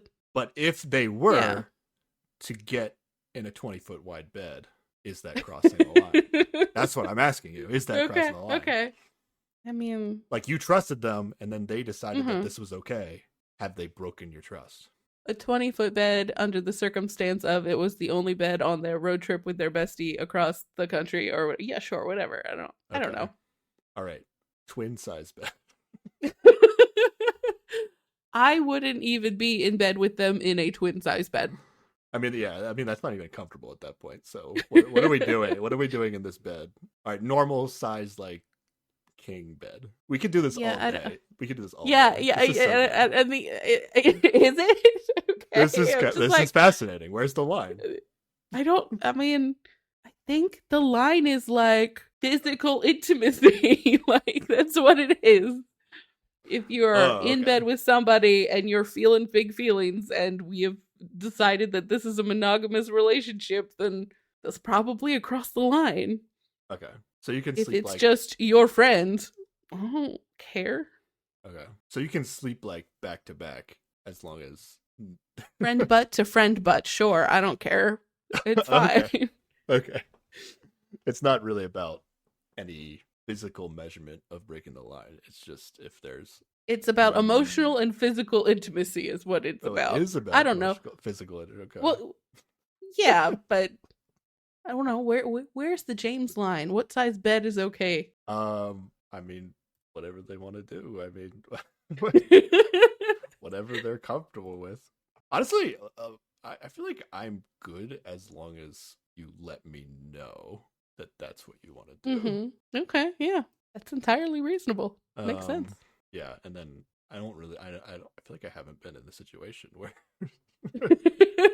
someone tells me in advance that that's how they feel. Yeah. And then I had to react to that. So I honestly don't know. Right, in my head, I'm like pretty, what do you call it? Not modern, but I'm pretty chill about anything. But yeah. Until it happens, you never really know. Yeah. And again, it all decides on the parameters of the relationship you have agreed to. You know, like, lots of people do lots of different things. I don't give a fuck. It's fine. You know? Yeah. I mean, I'm not saying like, you know, you've been casually dating. I'm saying like, you know, this is a thing. Or I mean, there's lots of like open, serious relationships too. You know, like that's like whatever. It's really just all about adhering to the guidelines you have agreed to. Really. Oh yeah. But I'm saying yeah. All right. It's gonna be fascinating topics if people send us some stuff. We can do a whole podcast just talking about hypothetical situations that never happened. Sure. That's good. If that's what the people want, they should send them in and we'll discuss them. I mean, yeah. I mean, I'll have fun doing that. All right. Anything else? I think that's everything. We hit it all. All right. Despite being down in this season, I'm looking forward to these last 2 episodes. Yeah. Been having a fun time. I need the conclusion at this point. Yeah.